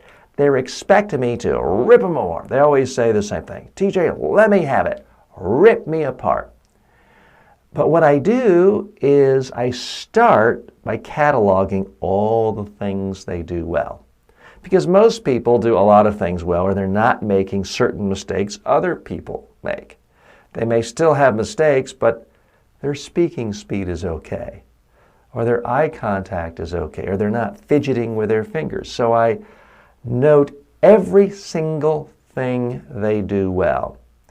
Then typically I'll focus on just one thing where I feel they could really improve, and I tell them exactly how to do it. And it's very powerful because I've relaxed them, because I've told them all the things they're doing well. They perceive me as a very intelligent person because I've told them things they're doing well that no one else has told them. And then I focus on just one thing. So it's much easier intellectually and psychologically and emotionally to focus on just one flaw. And then I tell them exactly what to do to fix it. So I'm starting off with positives. I then focus on something negative. And then I focus on positives to fix it. Now, it's not generic, oh, Sally, you're a great, wonderful person. Everybody loves you. I have to fire you tomorrow. You're incompetent. But by the way, you have a nice smile and you're very popular. It's not that kind of fake, phony, donut type of thing you've heard about in other communications classes. It's highly tailored and specific to the issue at hand. So in my case, I'm cataloging their strengths as a speaker, as a communicator, pinpointing the area that needs to be improved, and then being highly specific on how to do it. And then they focus on that, and then they see improvement. So I've communicated with them because they understand what I'm saying, and they're able to take the actions I want and make improvement, and we keep on getting more and more improvement when we are together in the actual day of training. And that's actually the approach I use when we're together live as well. So I do want you to think about, how can you be as positive as possible? I don't want you to lie. I don't want you to come up to me and say, "Oh, TJ, you have the thickest, most beautiful head of curly black hair ever." That's not credible, and I wouldn't believe you.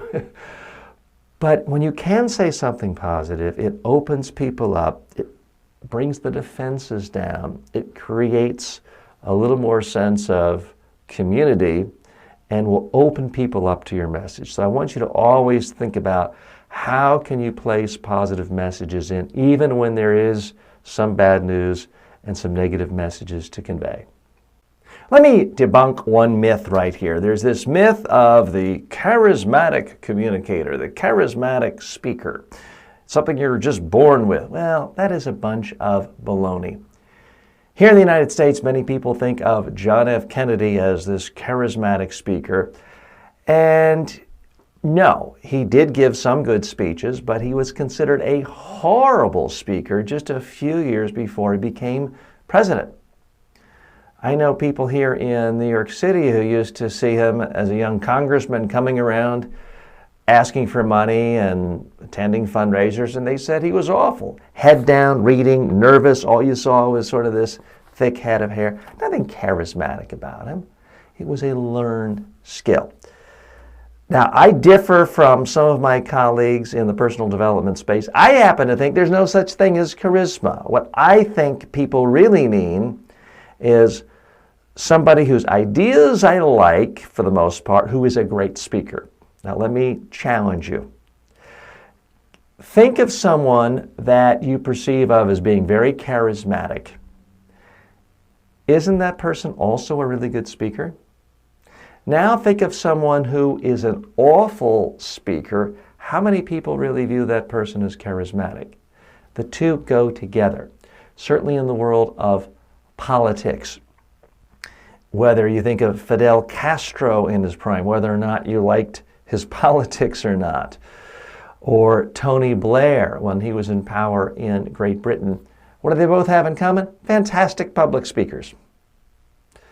So don't worry about trying to have some elusive charisma as a communicator. Instead, focus on being a good communicator, and people will start judging you as having charisma. This applies more and more when you speak to larger audiences, because plenty of people seem like just ordinary Joes. When you meet them, talk to them in person, they can do the very same thing on a stage in front of 10,000 people, but because they're comfortable, confident, relaxed, have interesting stories, they're instantly perceived as charismatic. Well, they're just using good speaking skills, good communication skills. So my tip to you, don't spend a lot of time looking for this mythical lamp filled with genies to give you the charisma gene. Instead, focus on being a great communicator and being interesting and memorable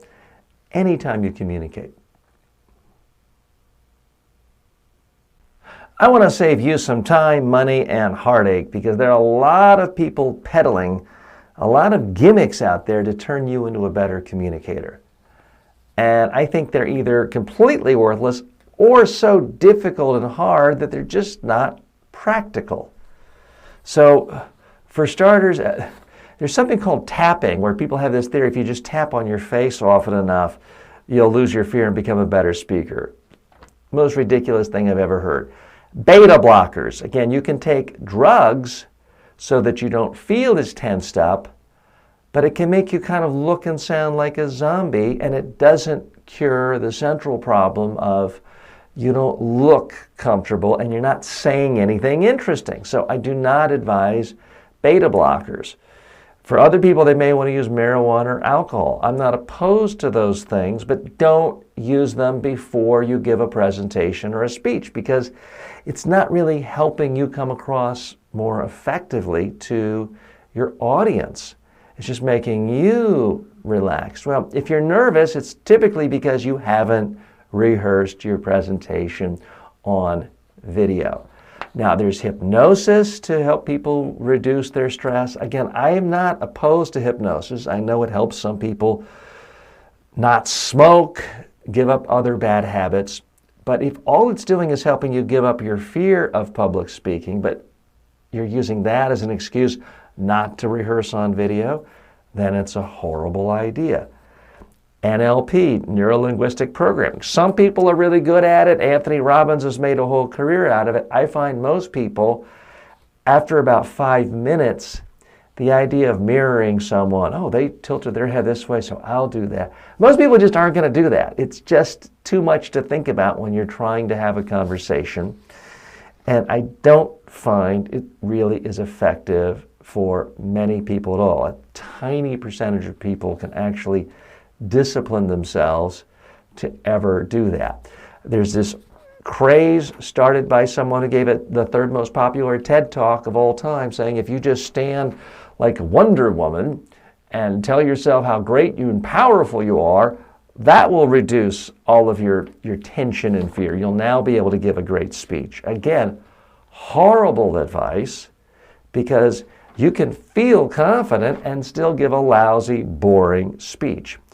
Don't go for these superficial things that are just about you feeling better, because you can feel great and give the most boring speech anyone in your audience has ever heard. You can feel great and the person interviewing you for that job is thinking that you're asleep or on drugs. So it's not about you. You've heard me say this before. It's not about you. That's the problem with all these solutions, the NLPs, the face tapping, the beta blockers. It's all about poor little me. I don't want to sound unsympathetic to you. I am sympathetic to you. I'm on your side. But it doesn't help you if it just masks the problem. If I tell you, I've got to go out and give a speech in the middle of Times Square, and I think I'll do it naked, but I feel embarrassed because I'm not in good shape and I'm afraid I'm going to be arrested. Are you going to tell me, well, TJ, visualize a standing ovation and it won't be that bad, and imagine the applause of the crowd? Are you going to tell me that to make me feel good? Or are you going to say, hey, TJ, why don't you put some clothes on? I would hope and I would think that you would actually put some clothes on, or tell me to put some clothes on. Every other week, someone pitches me with some app that's going to solve all the problems because it will tell you how many words per minute you spoke. Well, you can speak at a consistent rate and still be awful.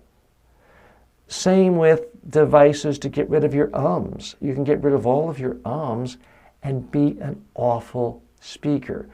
All of these things are about attempting to solve one little piece of the puzzle, and often it makes it worse. These days I get pitched by people peddling virtual reality as a solution to making people better speakers and reduce their fears. We already have a technology to dramatically help you be a better speaker. It's just your cell phone. It's recording yourself on video. All these other things are gimmicks. Now, at some point, will there be some new device, some new pill that will turn people magically into great speakers? Maybe. I'll be the first one to shout and endorse it and tell everyone, don't take my courses anymore, just take that pill. But I've never seen it happen, and I keep looking for it so that you don't have to. So please, I beg you, don't fall for these gimmicks. If something seems too good to be true, it probably is. You know, holding your fingers a certain way, visualizing people in their underwear, it just doesn't help at all. Okay, this is the last time I'm going to really beg hard. This will be a test of my communication skills, because I clearly failed in the last section. I didn't convince the majority of you to record a video of yourself numerous times and post it here. So, lesson, even if you're a skilled professional communicator, no one bats 1,000.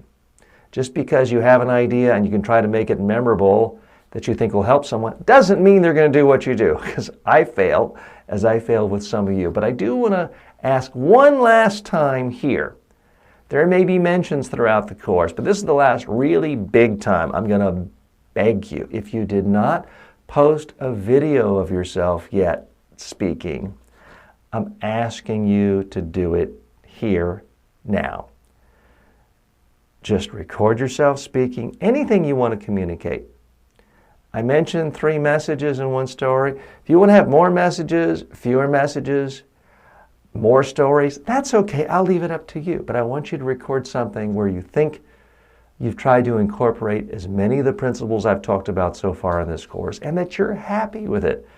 That's the ultimate test, not me giving you an A or a 97. It's, are you happy with it? Post the video on YouTube or somewhere.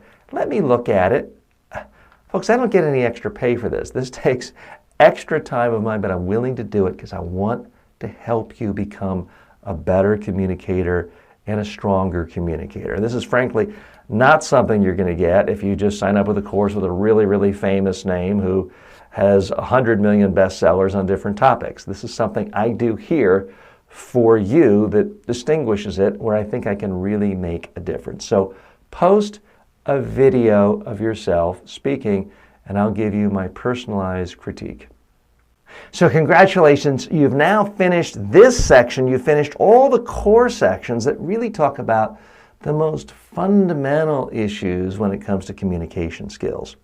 The rest of this course is really a series of mini courses, highly specialized courses. And my advice to you is take a moment and just look at the entire table of contents, the entire curriculum, and see which ones are most interesting to you, most relevant to you.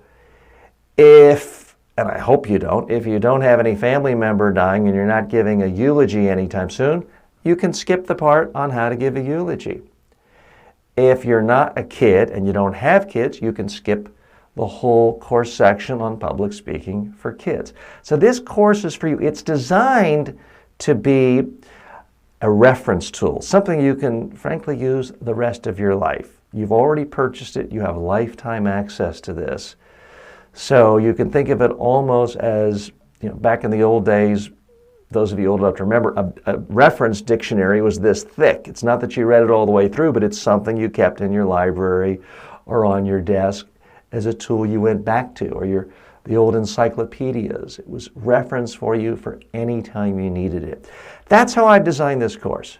Certainly, if you want to go all the way through, if you really want to ground yourself deeply in principles that will help you for every single communications experience, there's nothing wrong with going in a linear way from lecture 1 to 550. But you don't have to.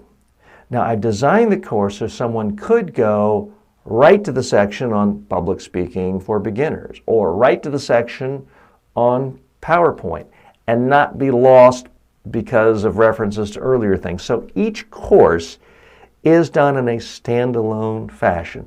Because of that, I will tell you and be very upfront with you right now, there is some repetition. So if that's going to bother you, get ready for the fast forward button. Each course does have some elements that I believe are new and different and do stand out as distinguished from the other sections. So I do think you will learn something in every one of them. But you will, for example, hear me from time to time ask you to record yourself and post it for me to look at it. And I do that, again, because that's really the number one way I can help you. But if you don't want to do it, you don't have to. Some people like to just watch, think about it, and process it. Some of you like to read. You can go all the way to the bottom of this course and see not 1 or 2, but 5 of my books if you want to read that. So I want to thank you for coming this far in the course. We're all going to kind of go our separate ways now.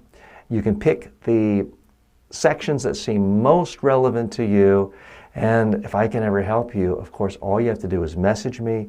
You can post comments anywhere here and let me know. I'm here for you. Thanks. I want to dive right in, give you a quick win because your time is valuable. This is an advanced tip that's going to dramatically help all of your presentations and your speeches, and yet anyone can do it, even a basic beginner. So what I have here are notes. Now the beauty of these notes, it's one page, large font. So I don't have to stop and put on my glasses when giving a presentation. But here's the advanced part. It's not just that it's one page, large font. It's that I have not just one page, not just two, but three identical sheets of notes that I place around the room when I'm giving a presentation. What this means is I don't have to stand wedded behind a lectern or stand in one spot. I can walk around the room, and it appears as though I'm just speaking off the top of my head for an hour. And yet I have no idea what I'm going to say next. I'm constantly referring to notes. But by having three sheets around the room, I make the whole thing look professional, at ease, and the audience feels like I'm just speaking to them. This is a simple tip. It costs the price of 3 sheets of paper. Stay tuned. There are a lot more advanced tips like this that anyone can do to become a great speaker. What do you want your audience to do? Before you start with the first slide, before you drink a whole bunch of coffee so you can stay up late typing away at this 30-minute speech, take a breath, calm down, sit back, and just ask yourself, what is it I want my audience to do? Now, if you're going on a job interview and you're presenting to one prospective employer, the one thing you want that person to do is give you the job, hire you. If you are running for office, you want the audience to give you a vote or give you money. If you're speaking to a new business prospect, you want them to hire you or sign a contract. What is it you want your audience to do? Now, this sounds basic, and yet I see countless times with people of all varying degrees of success, skills, seniority, within the private sector, businesses, corporations, governments, all making the same mistake. Their first inclination is to just start gathering information. They get this big wheelbarrow and they go around the office gathering information. Smithers, give me all the files you have on the such and such project. Jane, give me all your slides that you did on this subject last week. I want to build that. And they're going around the room with this wheelbarrow. And the data is gathering and it's stacking higher and higher and higher. And before you know it, you're just swimming in this sea of data. Time out. First thing you have to do is figure out, in one sentence, what is it you want your audience to do? I want you to write it down. I want you to post it here in the discussion section, the Q&A section of this course. You need clarity on that, because if you don't know what it is you want them to do, there's no way you can convince them of that. It's the old joke, if you don't care where you're going, it doesn't matter what road you take. Write down the exact specific thing you want your audience to do. That's the starting point for every speech. It's the starting point for every presentation. Let me ask you, think of the best speaker, the best presenter you've seen in the last year in your business, your line of work, not a professional comedian or politician, but someone in your industry. Now, tell me every message point. Think of every message you remember from that speech, that presentation. Go ahead, give it some thought. Maybe nothing comes up. Think of the last 5 years, 10 years. Maybe think of your entire life. Think of the best speaker you've ever heard. Now, try to write down on a sheet of paper or a computer screen every message you remember from that presentation. I don't mean that you like their style, that they were funny, or they're commanding. I don't care about that right now. I just want to know, what messages do you remember? Look down at your sheet. How full is that? Did you write down 15, 20, 30 messages? I doubt it. That's a question I've been asking my clients all over the world, because for 30 years I've trained presidents of countries, prime ministers, Nobel Peace Prize winners, lots of business executives in every industry, athletes. I ask that question, and typically, quite often people say, oh, TJ, everyone's boring in my industry. I don't remember anything. Or they'll say, yeah, TJ, I remember this one speaker. I remember this one idea. Occasionally it's two. Sometimes it's three ideas, three messages from the greatest speaker they've seen. Every 3 months or so, someone will remember 4 ideas. And every 6 months, I'll have one of my clients from an in-person training tell me they remember 5 ideas from the best speaker they've ever seen. And they may have been in the audience with Steve Jobs unveiling an iPod or something like that. In all the years I've asked that question, guess how many times someone has remembered more than 5 ideas from the best speaker they've ever heard in their industry? That's right, never. So my first really big rule for you after you've narrowed down what you want your audience to do is you got to ask yourself, of all the messages you could tell your audience, what are the 5 most important? 5 or fewer. You are not being asked to speak to be the Wikipedia for your audience. They can just stay at home, go on their cell phone and go to Wikipedia or use Google. So much of being a good speaker, a good presenter, a good communicator has to do with judgment and really figuring out of everything you know, what does your audience need to know in order to make the decision to do what you want them to do. So you have to have focus. So much of being a great speaker, a great presenter, has nothing to do with your hand gestures, your eye contact, your voice, or whether you say or It's about judgment and figuring out how to eliminate most of the garbage that gets in most speeches.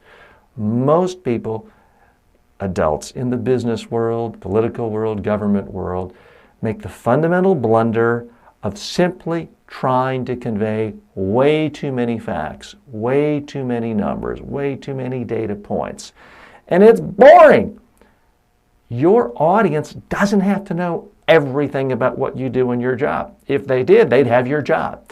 When you're giving a presentation, it's your job to focus just on the ideas that are most interesting, most relevant, most important and useful to your audience. So what you've got to do is brainstorm on every possible idea, message you could say in this presentation, in this speech, and then eliminate anything that doesn't make it to the top 5.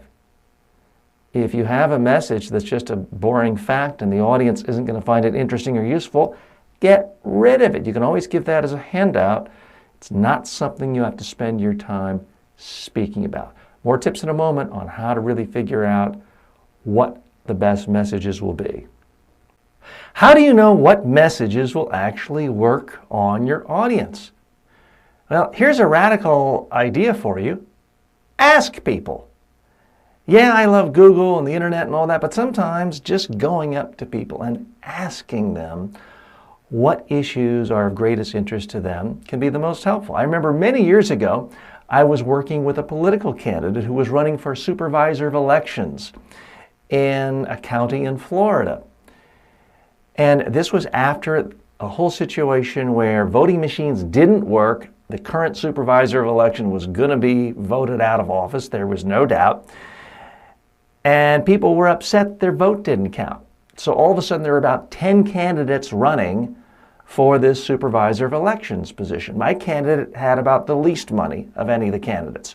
All of the candidates were running around town saying, democracy is paramount, your vote is essential, and I have a nice law degree, and they had nice suits and ties on. They looked professional. They all sounded like statesmen. And they were all sounding as if they were running for, basically President of the United States. My candidate had to figure out a way of cutting through this. So I asked Ian, so what have you done that's different from other people? He said, well, I actually went to the factory where they make the voting machines, and I got certified to fix it. I said, okay, that sounds interesting. It was a one-day certification process. So I just went around and asked voters, what are you really looking for in a supervisor of elections? And everyone said the same thing. I don't really care about that. All I want is someone who will make the machines work so my vote counts. Again and again I heard that. Now this didn't cost any money. We didn't have money for extensive polling. But what we did is we got rid of all the messages about, 15 years in the Kiwanis and, the Boy Scout membership, Cub Masters representation, leadership position. Get rid of all that in the candidate's messaging. And instead, Ion focused on a clear, simple message. I'm the only candidate who's been certified to repair these voting machines. You vote for me, I'll make sure the machines work and your vote will count. 3 simple messages. He had less money than anyone. He won the primary. He won the general election. And now, actually many decades later, he's still in office because of just asking people, what do they care about? And narrowing it down. In this case, it wasn't even 5 messages. It was 3 messages. So whatever you do, it's not enough to just tell people all your credentials, whether you're trying to get a new piece of business, new consulting, investment, or being hired for a job. You've got to focus on what the person or people you're presenting to actually care about. Do you want to know what the single biggest difference is between great communicators, people who are great public speakers, presenters, versus the average ones, the boring ones? It's not about intelligence. It's not about looks. It's not this nebulous thing people like to call charisma. It's not the absence of ums, uhs, ers, you knows. It's not even about even having a sense of humor, although humor helps. The single biggest difference between great speakers and presenters and everybody else, great communicators use stories to illustrate all their key points. When I ask people all over the globe, whether I'm training a financial executive or a prime minister, I get the same response. I ask them, what do you remember from the best speakers you've seen? Beyond the fact that someone was comfortable or engaging or walked around, the only thing anyone remembers, the stories. Now they remember the messages associated with the stories, but they remember the stories. Now you're probably thinking, well, that's great, TJ, but I'm not a natural storyteller, and my industry, we don't have. It's all a bunch of excuses. It doesn't have to be anything particularly fancy. For example, a few years ago, I was conducting kind of a run-of-the-mill presentation training. A major healthcare executive, a CEO, had flown into New York City to work with me for a day. And we were in my training facility in Midtown Manhattan. And his staff had called me in advance. Said, TJ, we worked on this speech for 3 months. Whatever you do, don't change it. It's been approved by all the different people, the lawyers, investors, everyone signed off on it. Let's try not to change it. I said, hey, we're going to try to improve him the best we can in every way possible. So Jim gets there early in the morning. I started the presentation training as I do with all of them. I just had him get up and speak. I recorded it on video. So he gives his presentation. It's about 15 minutes long. I record it. We play it back. And he asked me what I think of it. And his speech consisted of him sort of head down, going through a whole bunch of bullet points, reading bullet points on a slide, and a totally normal presentation, no worse than any other presentation I've seen. But he's basically reading off of a script. He's reading off of bullet points on a screen. And he wants to know what I think. And I said, Jim, I'll tell you what I think, but I want to know what you think. And again, I made him really watch his own presentation.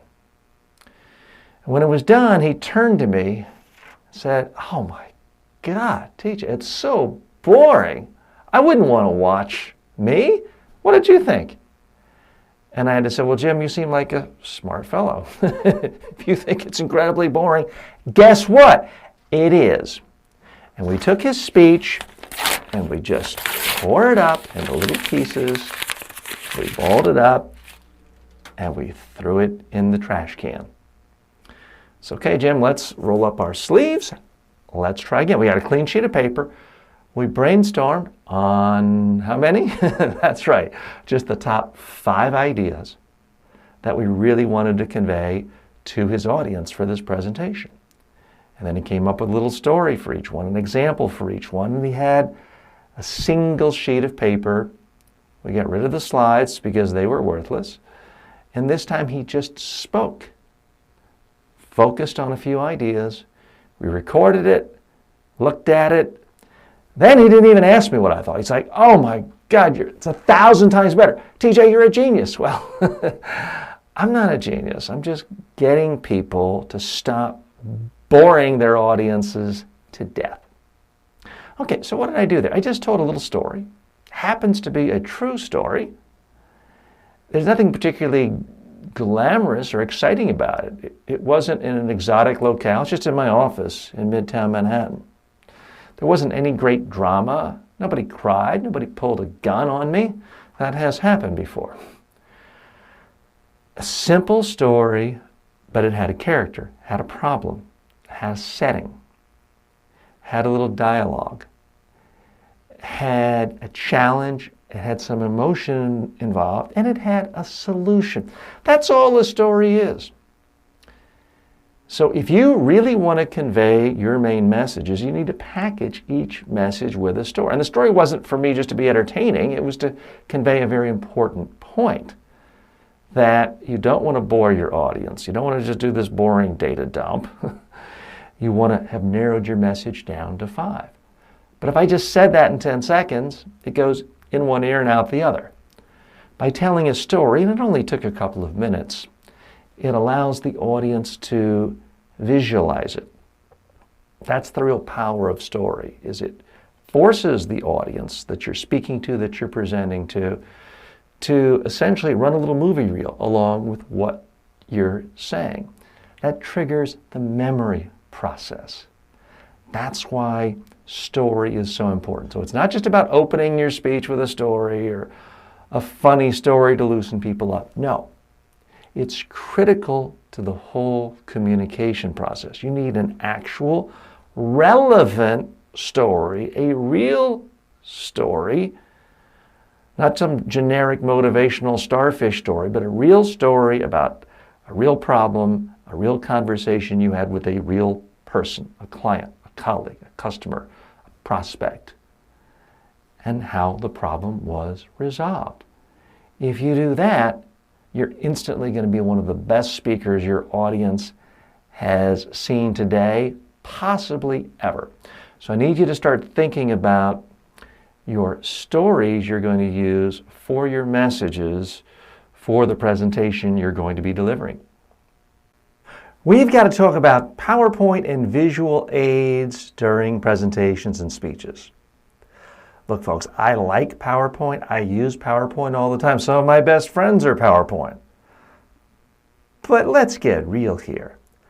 Most PowerPoint presentations are really dull. They're boring. They're excuses to put people to sleep or to encourage them to check their Facebook feed because it's so darn boring.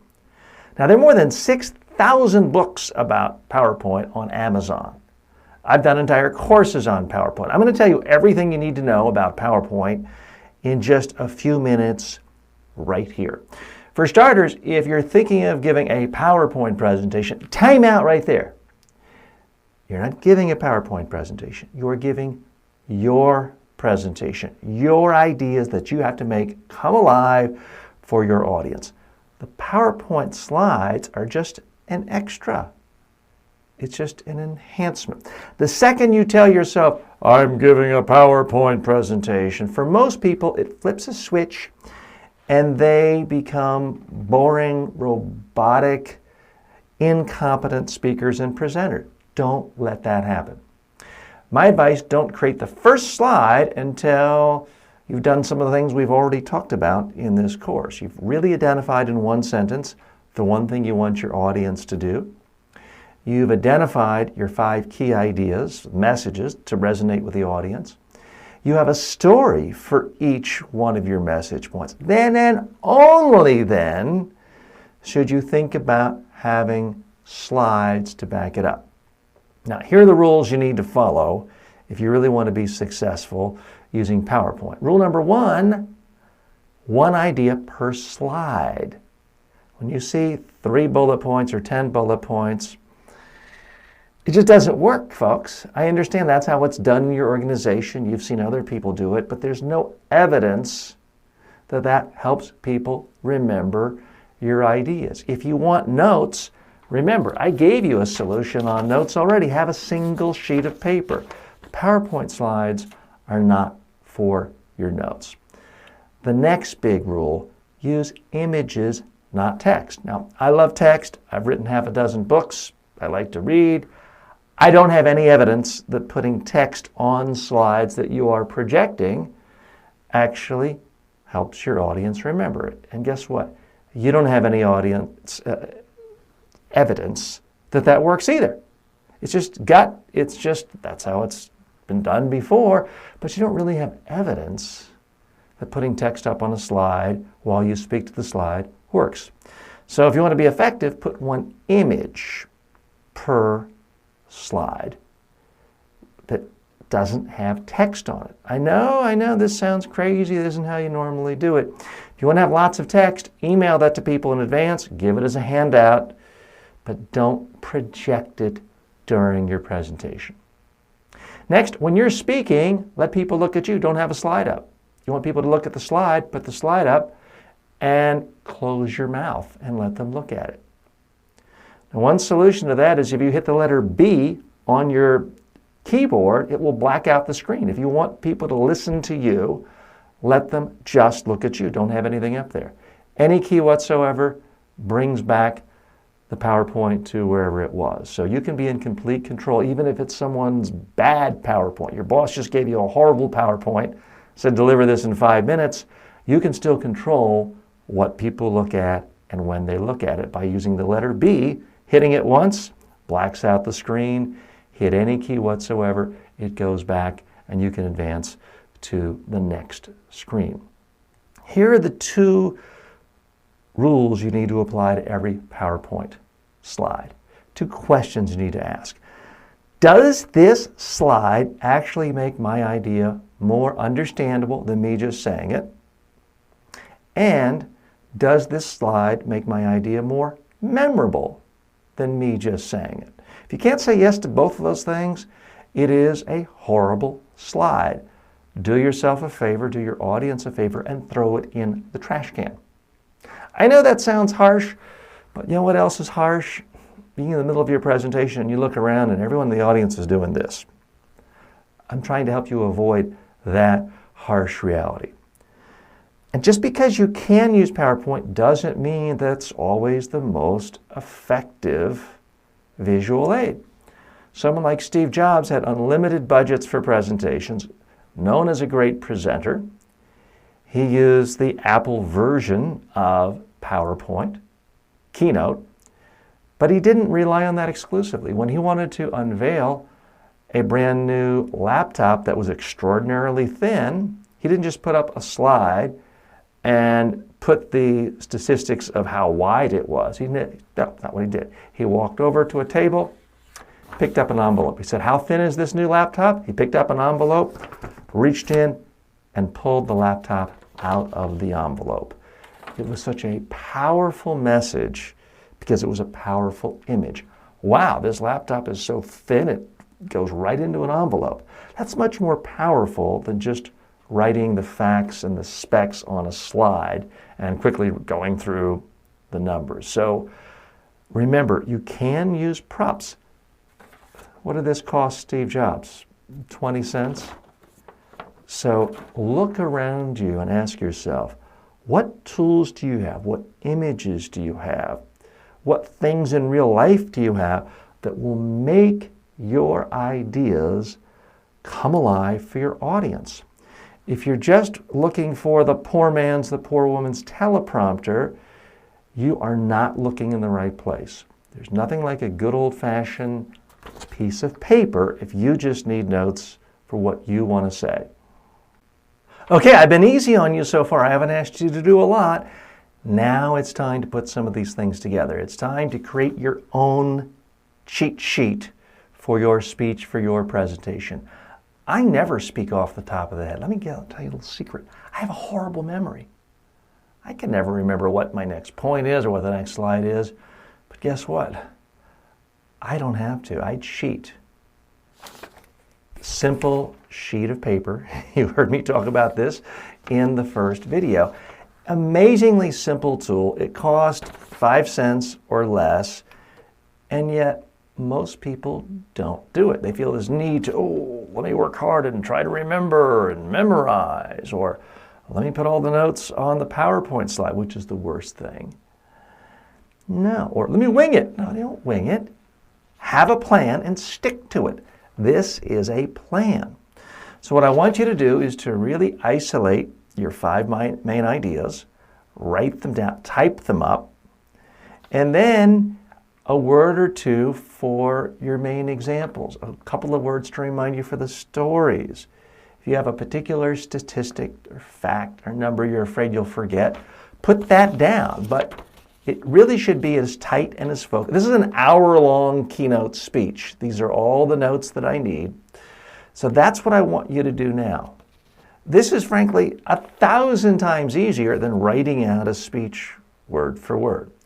For most people in most situations, you are far better off having this as the starting point and the final thing you do, rather than writing out the whole speech, trying to memorize it, trying to tweak every little word.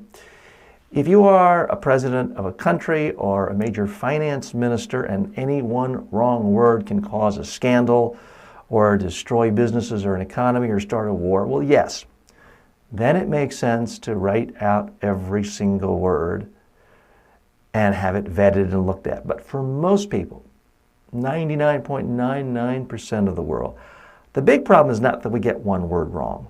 The big problem for most of us is that nobody remembers anything we said because we were boring and we didn't deliver it in a compelling, captivating, interesting, engaging way. Having notes on a single sheet of paper will liberate you, will make you feel so much more comfortable, more relaxed when you are speaking, and will create a better experience for your audience. Now, I recommend you make it in large font. This font is large enough for me to read, so I don't have to sort of fumble around in the middle of a presentation and put on my glasses and do all this. Large font, bold it, and do not use the whole Roman numeral 1, little a. It's too hard when you're standing up speaking to people to try to look at different levels of indentation. I just have everything all far left indentation and number it. That way it's much easier for the eye to look down, see where you were, see where you are. You can have one that tells you what every slide is. Now, if you find yourself needing more than a single sheet of paper, the problem is not that you need another sheet of paper. The problem is you haven't really narrowed your messages down enough. So that's a good check right there. If you can't narrow it down to a single sheet of paper and with large font, don't narrow it down but have, 4-point font where you've got 10,000 words on a single sheet. That's cheating. You've got to be able to use this piece of paper and to use it in the way you can when you're standing and speaking. If you're standing and speaking, you don't want to hold your notes because that takes you out of the moment of speaking with people. If you have your notes down on a table or a chair, sometimes even the floor, and you continue to move your hands, walk around, the audience won't even know you're using notes. And they will perceive you as smarter, more competent, more intelligent, more capable. And it's right here for us, and most people never do it. So that is your assignment right now. Come up with a 1-page for notes, and please don't use your iPad. It looks ridiculous to hold a big piece of technology when you're up speaking. I'm not trying to kill all the trees in the world, but one sheet of paper won't hurt. I'm not anti-technology, but this little thing, has never asked for more battery power. It's never asked for compatibility. It's never gone on the fritz. It's never needed another wire. Good old paper has never let me down. This is also great if you are using PowerPoint and all of a sudden the PowerPoint doesn't work. You don't care because you have your notes. So that's the assignment. Create your one-page notes for your presentation right now. Okay, here's the part of the course where big decisions have to be made. You can sort of sit back and be theater critic and treat this like you're watching Netflix, although believe me, there are better things on Netflix, and say, well, I didn't like that TJ didn't have more slides and images and music, or you can actually learn how to be a great presenter. It's not going to happen unless you do the next thing. I need you to take your one page of notes and practice speaking on video and record it. I know you don't like doing this. I know you don't enjoy it. I know you don't feel comfortable with it. Guess what? Nobody in your audience cares. I don't mean to sound mean or cruel, but it's just a fact. Your audience wants your best. If you're not willing to practice, then you don't really know if you're any good or not. That's what causes people to get nervous or uncomfortable or fearful or have sweat. The number one way to be confident when you speak is not to visualize your audience giving you a standing ovation or visualize the audience in their underwear. Bad idea for a lot of reasons. The number one way to get over fear, to be confident, to actually be a great speaker, is to practice speaking on video until you love it. So the answer is not just to practice on video. If you practice your speech on video and don't look at it, not going to help at all. If you practice your speech once on video and make detailed notes of all the things you didn't like, guess what? That's not going to help. That's actually going to make you worse because you're going to be fixated on, oh my gosh, I said twice, that's the end of the world, don't say don't say You're going to trip yourself up. That's not going to help. The solution to being fully confident, to be fully prepared for a presentation, is to practice on video as many times as it takes until you can look at that video, whether it's on your cell phone, your iPad, your laptop, and you like it, and you think you're coming across the best you can possibly come across in terms of style and substance. My recommendation, don't wait anymore. Don't fast forward to the next video. You're going to be tempted to. Do this right now. Look at it. And then focus on what you like, not just your weaknesses, but also look at what you don't like. When you re-record it, try to improve just one area at a time. So if you notice, for example, that your head is frozen and stiff the whole time, give your presentation again, this time specifically moving your head. Now, you can do this with another colleague holding the camera, and don't worry about what type of camera. It doesn't matter what type of camera. Any cell phone, any $10 webcam. You're not making a movie here. This is just a training tool to help you figure out, what are you putting out to the world? Because if you think your presentation, your speech is really boring, guess what? It is. If you think you're coming across boring, monotone, guess what? You are. The answer is not to not look at it or to wing it. The answer is keep practicing until you love it. The greatest speakers in the world are often the ones who spend the most time practicing on video. The people you see on TED Talks quite often have given their speech hundreds, if not thousands of times before you actually get to see it. And they practiced on video. Someone like a former President Ronald Reagan of the United States would practice his speeches, major speeches like the State of the Union, for an hour, reading it out loud every night for a week, and then spend an entire day doing videotaped rehearsal. Why did he do all that? He did it so that when he was reading his teleprompter, it didn't sound like he was reading the teleprompter. Of all the tips I'm going to give you in this course, this is far and away the most important. It's also the one people are least likely to follow. So I'm begging you, practice your speech repeatedly on video until, not until it's perfect, but until you think it's the best you can do with your current skill level. It's going to make all the difference in the world. Some of you are going to want to say, well, TJ, you didn't give us enough practical tips in this course, or it's not long enough. You could spend 12 hours just on this if you wanted to. You don't need more tips on the angle for holding your hand or whether your hand should go in your pockets or not. If you haven't done this basic element of practicing your presentation on video. So before you advance, before you rate the course or do anything else, please practice your presentation on video repeatedly until you think you're great. Public speaking, presentation skills, these are soft skills. And sometimes you never really know what's going to work. You're on one day, you're off the next. Time out. I'm sure you've heard that. I've heard those things. And let me tell you, that is absolute garbage. That is baloney. That is complete nonsense. There's nothing soft about public speaking or presentation skills. It is every bit as quantifiable as any aspect of physics, mathematics, or chemistry. You can, in fact, test these things. If I'm an engineer and I design some bridge, I'm going to want to test it before human beings are going over in their cars and collapses to their death. I can't just say, well, let me wing it that day, and I had an off day building a bridge. No. You test your bridge if you're an engineer. Guess what? You can test your presentations. You can test your speeches. Here's how to do it. Take the video that you just made, that you're now confident you look your best and sound your best.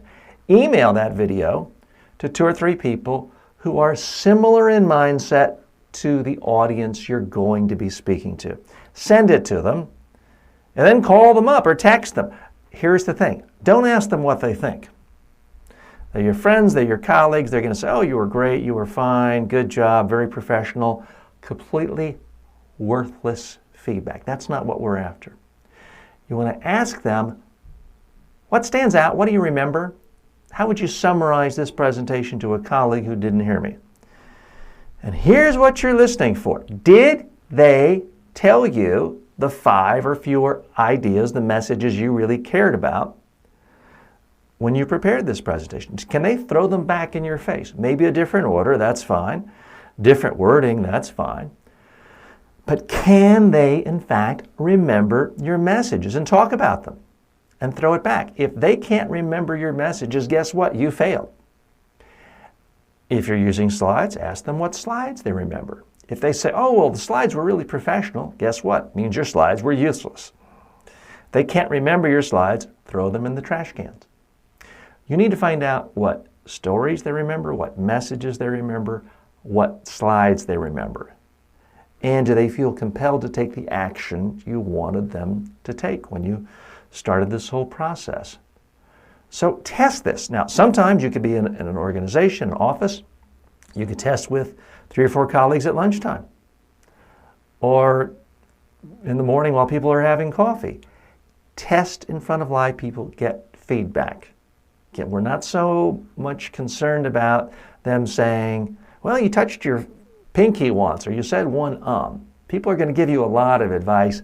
I would disregard most of it, but what you do really want to pay attention to is what do they remember? Because remember, the biggest problem most people have when they're giving a speech or presentation, it's not that they freeze, have flop sweat, and are so scared it's a disaster and they made a horrible impression. The biggest problem most people have is they made no impression. They stood up, dressed professionally, they went through the presentation smoothly, professionally. 2 minutes later, no one remembers anything of what they said. You don't want to do that. So that's why it's critical to test in advance. When TED picks great speakers, quite often, the speakers spoke at a TEDx first and tested out the material. showed there was demand, showed people like it, showed the audience, resonated. Al Gore, before he gave his famous TED Talk on global warming, gave that speech thousands of times for years before it attracted a huge audience on TED and then turned into a movie. So test your presentation on your audience, a sampling or a subset of your audience in advance. Because when you see that the speech you've prepared and delivered, 2 or 3 people who didn't know what was in it in advance can understand it and remember it, then when you're going in to give the real speech, it's virtually impossible to be nervous. You're going to have confidence, but confidence based on reality. Confidence based on legitimate proof. That's what we're after. Let's recap.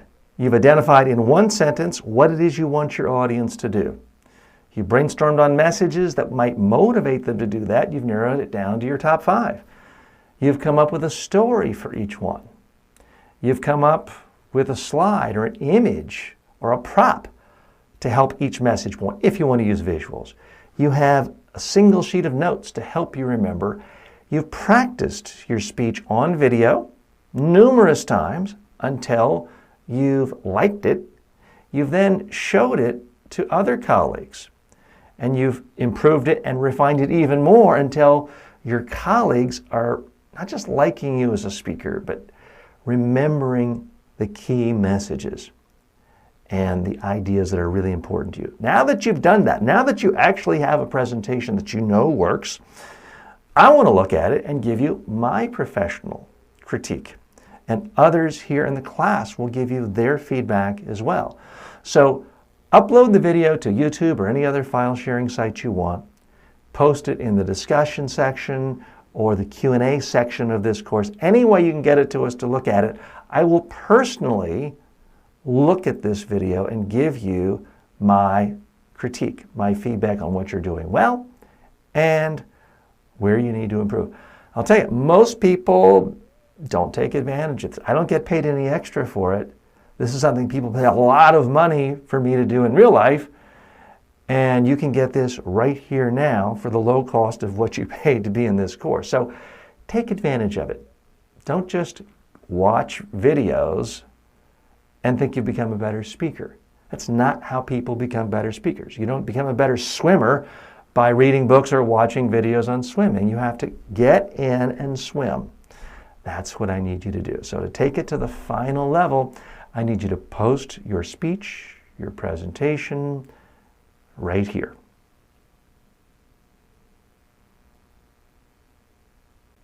That's it, folks. That's really all you need to know to be not just a competent or beginner, but a great public speaker, a great presenter. It doesn't take years and years and years. You don't have to watch my 30-hour courses, although I'm happy if you do. But please don't write in the reviews, well, there should be more length or it's short. I know it's short. It's in the title. It's a 1-hour course. But this course is what you make of it. If you just sit back and watch, you probably didn't get much out of it. If you actually practiced on video, I'm convinced it will dramatically improve your speaking skills, your presenting skills for life. Speaking is funny. If you just do a few things well, narrow your messages down, have interesting stories, you're going to be a standout. You're going to be so much better than other people. If you have the occasional make a mistake, people are not going to care. They're not going to remember. I've made at least this many, half a dozen mistakes, stumbles in this course so far. And yet I'm doubting it bothered you too much. Part of it is I wanted to prove to you it's not about being perfect. It's not about having an absence of stumbles or never saying or But I made this whole course for you in just a little more than an hour. How did I do that? Well, I did everything in one take. Because that's all you get when you're speaking in front of people. There's just one take. And it's not hard, especially if you practice in advance. This is easy for me to do because I've made 10,000 other training videos. For you, as you improve your speaking skills, your presenting skills, it just gets easier and easier the more you practice on video and the more times you speak. If you follow the basic principles we've talked about in this course, I'm convinced that every time you speak, you're going to come across as comfortable, confident, relaxed, because you're going to have watched yourself and you're going to notice if you seem stiff or scared, you don't like it, you will have fixed it by watching yourself and making small changes. You're going to be understood by your audience because you'll have tested it on audiences in advance. Your audiences will remember your ideas because you'll have tested it and you'll know. And because of all those things, there's a much greater likelihood your audience will take the actions you want. They will buy from you, hire you, vote for you. Do that consistently, and you will be a great speaker and a fantastic presenter for the rest of your life. Good luck. Here's the thing about public speaking. It's one of the few things in life where you can be 13 years old, you can be 5 years old, and you can actually be better than a lot of adults or parents. Now, that's just not true in a lot of things in life. It's not true with driving and other dangerous skills that are only available to adults, but public speaking is different. Here's why. We've all seen really boring public speakers, sometimes teachers, sometimes people in other settings, whether it is people who are speaking in your community about various issues. We've all seen boring speakers. And what happens when you're bored? You daydream, you doodle, you play on a cell phone or some sort of electronic game. That person isn't communicating at all. Well, guess what? It doesn't matter if you're 5 years old or 55 years old. If you're boring, you're not communicating. On the other hand, if you can stand up and speak, whether it's in front of just 2 parents or in front of 30 other classmates or perhaps your entire school of 500 people, if you can do that, that is a great skill. And any age you can learn that is a great time to learn it because it's a skill you can use right now to help you get through school, but also to help you with every other project, whether it's a scouting project, whether you're trying to ask for an increase in an allowance from your parents. The ability to speak, and to speak in a way where people will listen to you and have a sense that you're comfortable and relaxed. That's a good thing. If they can understand you and remember your message, there's just a much greater chance that you'll get what you want. Whether it's getting a good grade on that book report, whether it is getting permission to go on that camping trip, whatever it is, you increase the odds of getting what you want in life, whether it's in school, whether it's at home, or in anything else you do, if you learn how to speak effectively. So that's what we're going to learn how to do right now. The first thing you do before any public speech, and by the way, I'm going to use the term public speaking, presentation, giving a presentation, giving a talk, giving a book report. It's really any time you're talking to someone and you're trying to convey specific information. It's not just talking about something you saw on TV or fun or a game, but you're talking in order to communicate something. It could be a large group, it could be 3 people, but it's not just social chatter. So that's what I mean. So you may be giving a book report and sitting down in front of 6 classmates. That's still a type of public speaking. It's a type of presentation. So the first thing you've got to do before any presentation you give, whether it's asking for allowance or giving a book report on Davy Crockett, is you've got to really figure out what are your goals. If you're asking for allowance, it's very specific. You want that additional amount of money every single week. If it's a book report, your goals may be more general. You want people to know a lot of interesting things about Davy Crockett, and you want the teacher to be impressed by you, and you want a good grade. But whatever it is, you need to go into every single presentation with a specific goal in mind. So that's my first bit of homework for you. I need you to come up with something that you're going to practice on in this course. It could be a purely academic report that you have to give in class next week. It could be you just making the case to your parents as to why you want the next family vacation to be Disney World. It's completely up to you, but I want you to think of the topic you want to discuss, and then I want you to focus on the exact goal you have, the outcome you want from this presentation. So let's think of it, and let's write it down now. Once you've decided exactly what the topic is and what your goal is for this presentation, I need you to really focus on what do you think is going to motivate your audience to follow up on the goal, to do what you want them to do so you accomplish your goal. Now, if it's in the classroom, you may simply want the other students in your room and the teacher to know that you know all the basic, fundamental, important things about this person's life and to put a spotlight on a handful of important moments. If you are asking your parents to go on a particular type of vacation, say to Disneyland, then you've got to ask yourself, what are the specific reasons that are most likely to motivate your parents to take you to Disneyland? So you've got to focus. You can't just put forth every single fact, every single data. You can't say, well, Disneyland is open from 8 a.m. to 10 p.m. to 360. That's a fact about Disneyland. It's unlikely to motivate your parents to do what you want.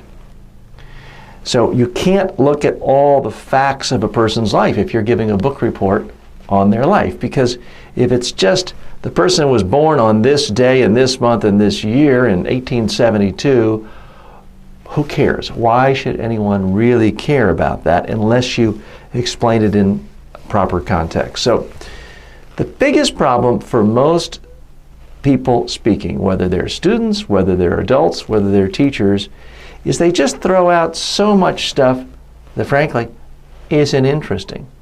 It's boring. It's just way too much stuff. So part of what you need to learn how to do right now is, before you say something in a talk, a book report, a presentation, a request to your family, ask yourself, is what I'm saying truly going to be interesting to the people in the room I'm speaking to? Is it really going to be interesting and important to them? Or is it just going to seem really boring and they're going to think, well, let me just ignore what this kid is saying and let me check my email? So that's my big challenge to you. Always think about what's truly important. If you're giving a 5-minute book report in class, you can't go through every single fact about someone's life. You may have to read an entire book, maybe 3 books on the person's life. If you were to say everything in those books, you'd have to stand up and talk for 20 hours. You're not going to give a 20-hour speech in class, and nobody wants to listen to that. So you've really got to ask yourself, what is truly most important here? So much of being a good public speaker doesn't have anything to do with how tall you are or whether your voice becomes deep. Complete nonsense. So much of being a good public speaker is about simply using judgment of what's interesting and what isn't.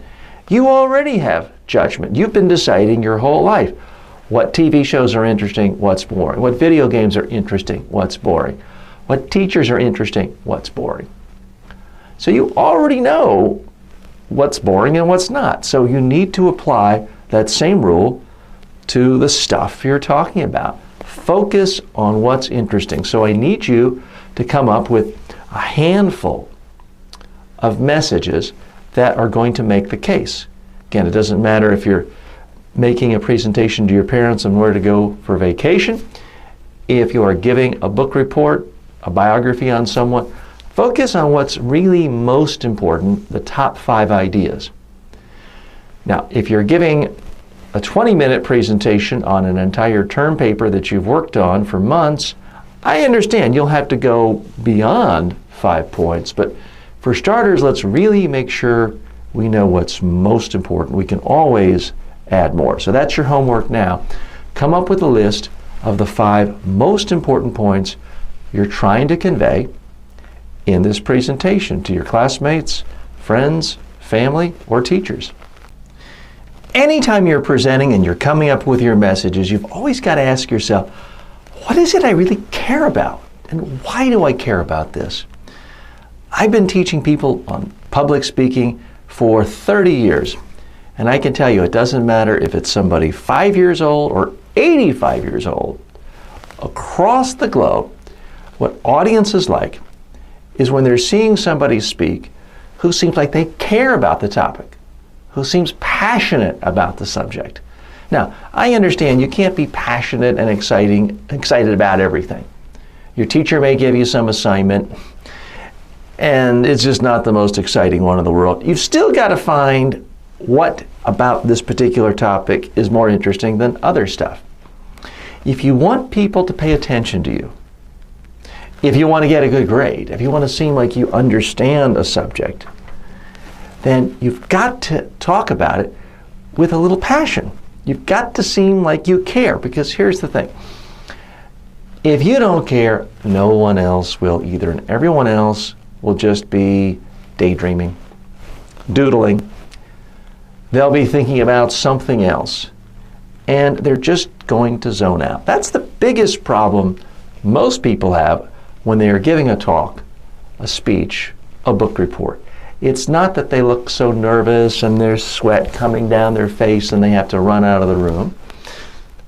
The biggest problem most people have is they just present information in such a boring way. Here's a fact, I'm kind of reading the phone book. That nobody pays attention. Nobody really listens. And it's instantly forgotten. That's not a way to make a good impression on your teacher, on your fellow classmates, on anyone you're talking to at any point, friends, family members. So part of what is important when you're coming up with your talk, when you're coming up with your messages, with what to say, is you've somehow got to find something you care about. Now, it has nothing to do with the topic. You can be incredibly bored and sound bored talking about the World Series if you don't like baseball. On the other hand, you can be incredibly passionate and excited talking about math if you love math. So don't give yourself the excuse of, well, this is just a boring topic. You've got to find something in that topic that excites you if you want to give a great presentation and if you want to build your skills. Again, you're going to have a long lifetime of giving presentations. You're going to be giving talks, presentations, speeches, public speeches for decades. Why not learn how to get a little bit better every single time and learn how to make each one a little easier for the next one? That's what it's all about. So I want you to look at your messages that you're coming up with and really figure out which ones do you care about the most. Why do you care about it? If you can put a spotlight on that, you're going to be a lot more interesting to listen to. And that is half the battle. Here's a magic phrase for you anytime you're speaking, anytime you're giving a book report, a presentation of any sort. It's a magic phrase, and here it is. For example. That's it. Now you have to then give an example, but human beings are trying to learn. They're trying to listen to you and figure out what it is you're talking about. So anytime you can give an example, you are better off. I've never heard any audience, I've never heard any teacher, anyone in the world say, I hated the way that last presenter gave so many interesting, relevant examples. I've never heard that. And yet I often hear people say, that speaker was boring. That was a data dump. I didn't learn anything from that. It was just sort of vague and fuzzy. So use examples. Anytime you want to make a point, give a specific example. So for example, when I am telling people it's important not to look nervous and uncomfortable, I don't just then go on to the next point when giving public speaking advice. I say, for example, If you're looking down the whole time and look like you're guilty, then people are going to assume that you're nervous, uncomfortable. They're going to maybe feel sympathy for you, but they're not going to focus on you. If you're holding your hands in front of you like you have to go to the bathroom, that's going to make you look nervous and uncomfortable. Don't do that. Don't have your hands being held right in front of you. Best thing to do is move your hands. So I'm giving examples.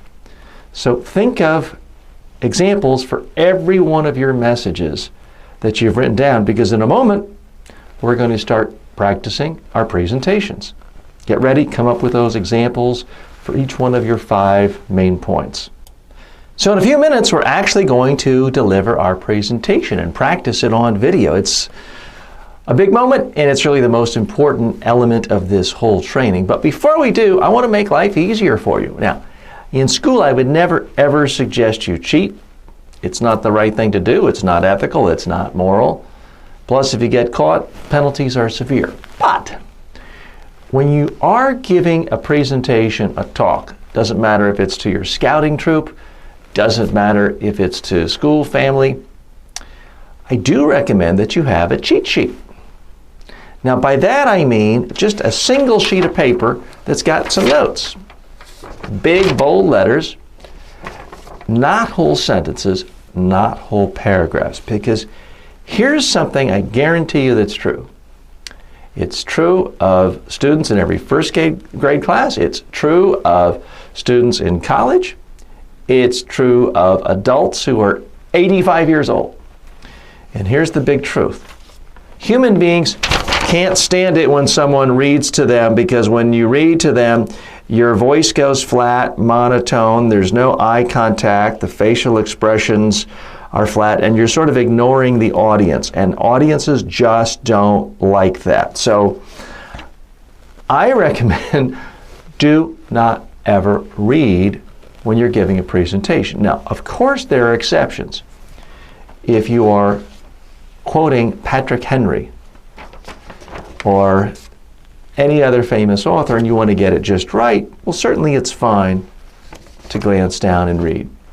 If your teacher requires you to read, then by all means, do what the teacher asks. But when it's up to you, I want you to do what's easier for the audience, not what's easier for you. Because here's the thing all great public speakers know, of any age. It's not about you, it's about the audience and getting them to understand you and to do what you want. So again, you're asking your parents for an increase in allowance. It doesn't really matter what's easy for you to read. What matters to you is, are your parents hearing this, understanding it? Are they persuaded? And are they then going to do what you want? So it's never just about the words. If it were just about the words, you could send an email or just type or handwrite a note and hand it to someone. There may be times when that's enough. But the beauty of talking to people, public speaking, if there's more than one person in the room, is it puts a spotlight on an idea. And it shows people you think this is important. And that's why it's really critical to focus on your audience and to get them to understand. You care about them understanding your ideas. And that's why reading is just never a good idea. Now, some of you may say, hey, TJ, I'm just a kid. I'm nervous. I'm scared. I might leave something out. I want to get it just right, so I'm going to read it. You know, I hear those very same excuses from 50-year-old business executives. Men, women, you name it. And the result is always the same. When they read, they put the audience to sleep. Nobody has a good impression of them. And it just didn't work. So my recommendation to you is, unless your teacher requires you to read something word for word, anytime you're speaking, anytime you're presenting, don't read. have notes, have a cheat sheet, but limit it to a single sheet of paper. Write down any important number, any fact, any date that's really important that you're afraid you might forget. But beyond that, you need to be looking at students, looking at your teacher, looking at your parents, looking at people in your scouting troop or in your civic organization when you're speaking. If you do that, you'll come across as much more comfortable, more believable, and they're much more likely to do whatever it is you want them to do, or at least understand the ideas you're talking about. So that's your homework now. Come up with a one-page cheat sheet for your presentation that we're going to practice soon. Now it's time to practice your talk, your presentation, your speech. But I need you to do it in a very specific way. Now, when I was a kid, I never did this. I couldn't do it because the technology didn't exist. I'm talking about video recording yourself. So when you practice your talk, your presentation, don't just state it out loud. Don't just state it out loud in front of a parent or a friend or a classmate. Don't talk it out in front of a mirror. That really doesn't do much good. What you need to do is practice your speech on video. Now these days you can find from someone a cell phone video, webcam. If you're watching me now, you have a computer, so a webcam is only about $10 these days at the grocery store. But this is really the most important part of this whole process. You can ignore my advice on a lot of things, but if you just practice on video to the point where you like what you see, you're going to feel so much more confident. So that's what I want you to do now, is practice your talk, your presentation. Doesn't matter if it's 2 minutes long, it doesn't matter if it's 20 minutes long. But practice your speech as if you were doing it for real, whether it's to your classroom, whether it's graduation speech to everyone in your 6th grade, whoever is the audience. Let's go ahead and practice that right now, just with one family member or friend, but capture it on video. It doesn't have to be a fancy video production. All we need to do is to be able to see you and hear you. Once you've recorded yourself on video, I need you to watch the video. And I need you to grade yourself. And be a fair critic. Don't just look at the negative, look at the positive too. I want you to write down everything you like about how you're coming across. So if you seem interesting, put it down. If you're easy to understand, put it down. If your speaking speed is good and not rushed, put that down. But I also need you to come up with a list of things you don't like. Sometimes people are nervous they speak too quickly. Make a note of that.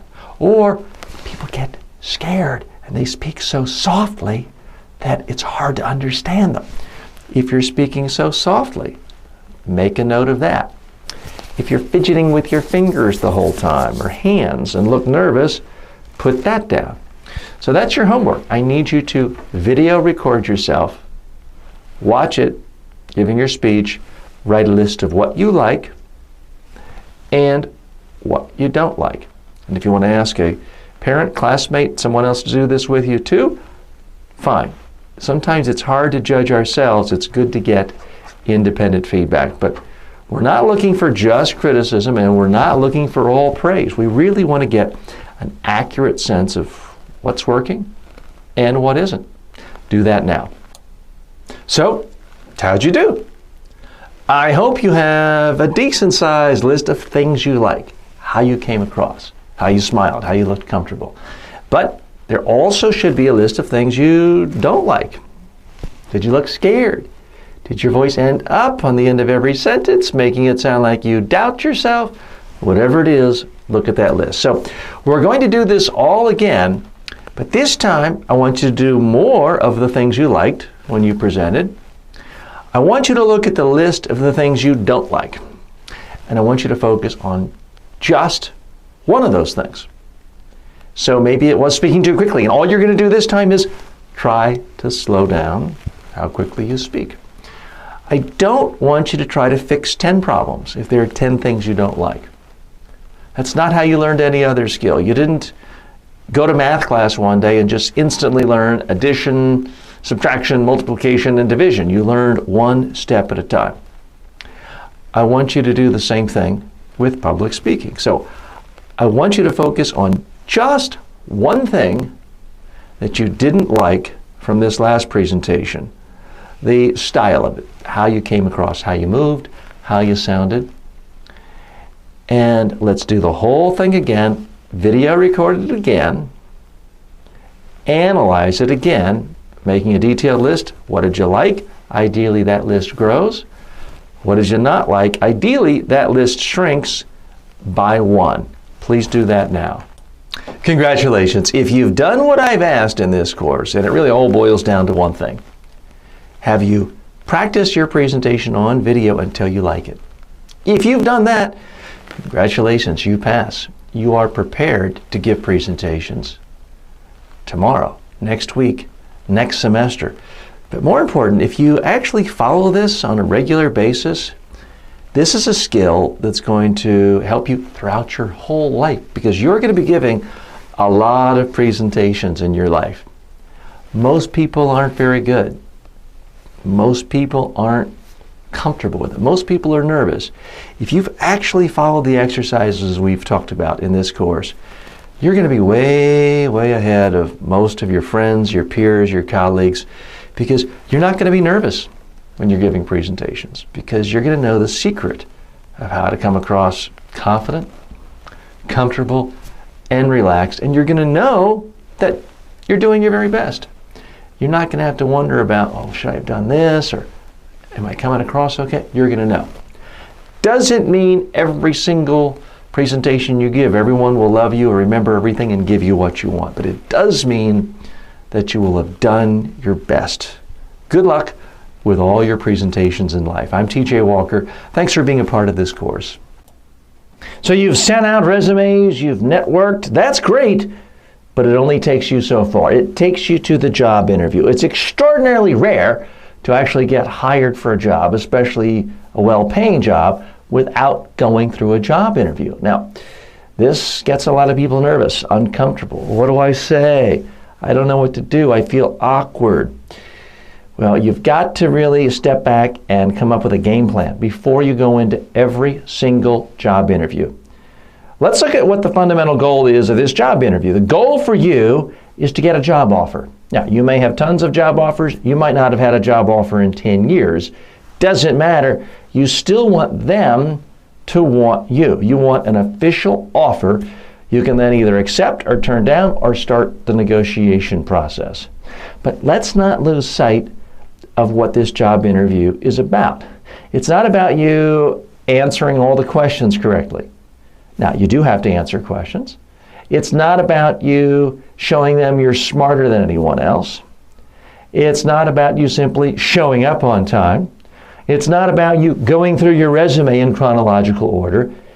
It's about two things: making them convinced you are the best possible applicant to get the job done that they need to do, and convincing them that they want you in their office or their workplace on a daily basis.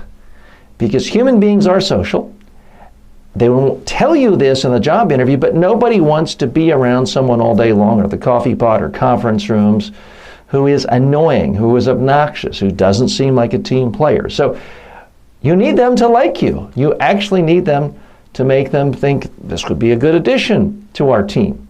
Doesn't matter if it's a construction job outside, doesn't matter if it is purely an office job with cubicles.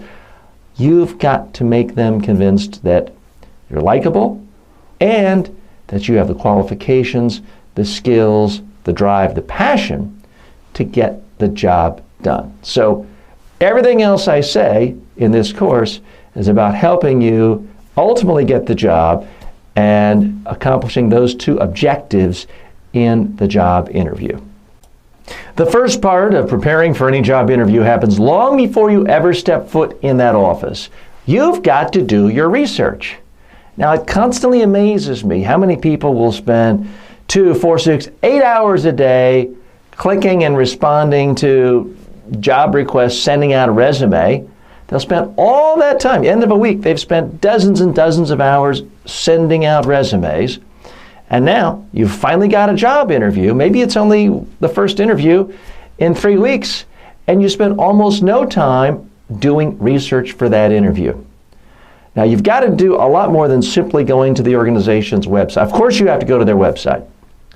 And you need to look at every page on that website. You certainly need to look at their press page to see what's going on in the news, what developments, what new acquisitions, good news, bad news. You also need to Google the company and find out other news about it. What are other people saying about this company? What's the good news? What's the bad news? If you know the name of the person interviewing you, Google that person, find out what you can. Look at their profile on LinkedIn. See if you can find out what their interests are. How long have they been with the company? It's virtually impossible to know too much about a company or organization you're working with. But don't just stop there. You've got to do research on their competitors. First of all, you've got to even know who their competitors are. And then you've got to go to their websites. You've got to research news about them. You need a strong sense of where this company fits into the overall competitive landscape. Because without that, you're not going to be able to have an intelligent conversation with the organization and with the person you're meeting with. If you don't have that, if you just sort of walk in, when they say, any questions for us? Well, tell me about your company and what you do. If you do that, you're basically finished. Certainly, you've destroyed your chances for any highly competitive job that's well paid. You're showing you don't have interest in their company. Everybody, I don't care how boring the company or the industry is, they want someone applying to them who has a keen interest in what they're doing, someone who'll be a motivated employee, someone who's happy to show up. So you've got to do your research. Go to their website, check out their press page, look at any new innovations. Make sure you really understand the products they offer, the services they offer. Get a strong sense of the competitive landscape. Who are their customers? See if you can find out who their biggest customer is. Who's their newest customer? Who are their competitors?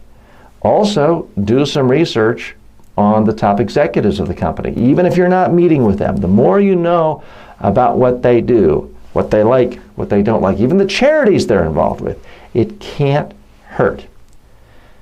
So try to have some balance between the amount of time you spent sending out resumes, looking at want ads online or in person or in the real world networking, versus preparation for that job interview. Most people have it really skewed. 40 hours of sending out resumes for every half hour of research. That's not the way to do it. And if a company isn't worth spending an hour researching, maybe it's not even worth your while to drive downtown or take mass transit to go to the interview. You've got to really know what you're getting into to increase your odds of acing that interview and to go in with confidence, knowing you've got something to talk about. You're not just some ignorant person who's going to waste their time, who says the same generic thing. So tell me about your company and what are you looking for here? That's awful stuff. You don't want to be like that. You want to be seen as a real industry player. Even if you're 22 years old, for that matter, 18, and it's your first job, you want to be seen legitimately as someone who knows about the industry, knows about the issues affecting this organization. And it's not like when I was graduating from college 30 years ago. It's easy now. It's all there at your fingertips. You just have to spend time doing research online. Ideally, maybe talking to some people. You may even know people who already work for the company, even better. But if you don't, at least do the research online so you really know what you're talking about. So that's your homework right now. Pick a company you'd like to have an interview with and do some research. Investigate everything about them on their own website. Come up with the 3 or 4 organizations you think are their competitors. Find out what you think are their top clients. Do that research right now. So how should you dress for your job interview? It's important that you fit in, that you show you understand the customs, the norms of this particular organization in this industry. Now, most of my clients are business people who wear suits. That's why I'm wearing a suit. This would look ridiculous if you're applying to be a busboy, or if you are applying to be a graphic artist somewhere when they're expecting you to be artistic and casual. So you've got to know what it is that's the norm for dress in the workplace where you're going. Sometimes you just might not know. You may want to ask the person who's scheduling the job interview with you.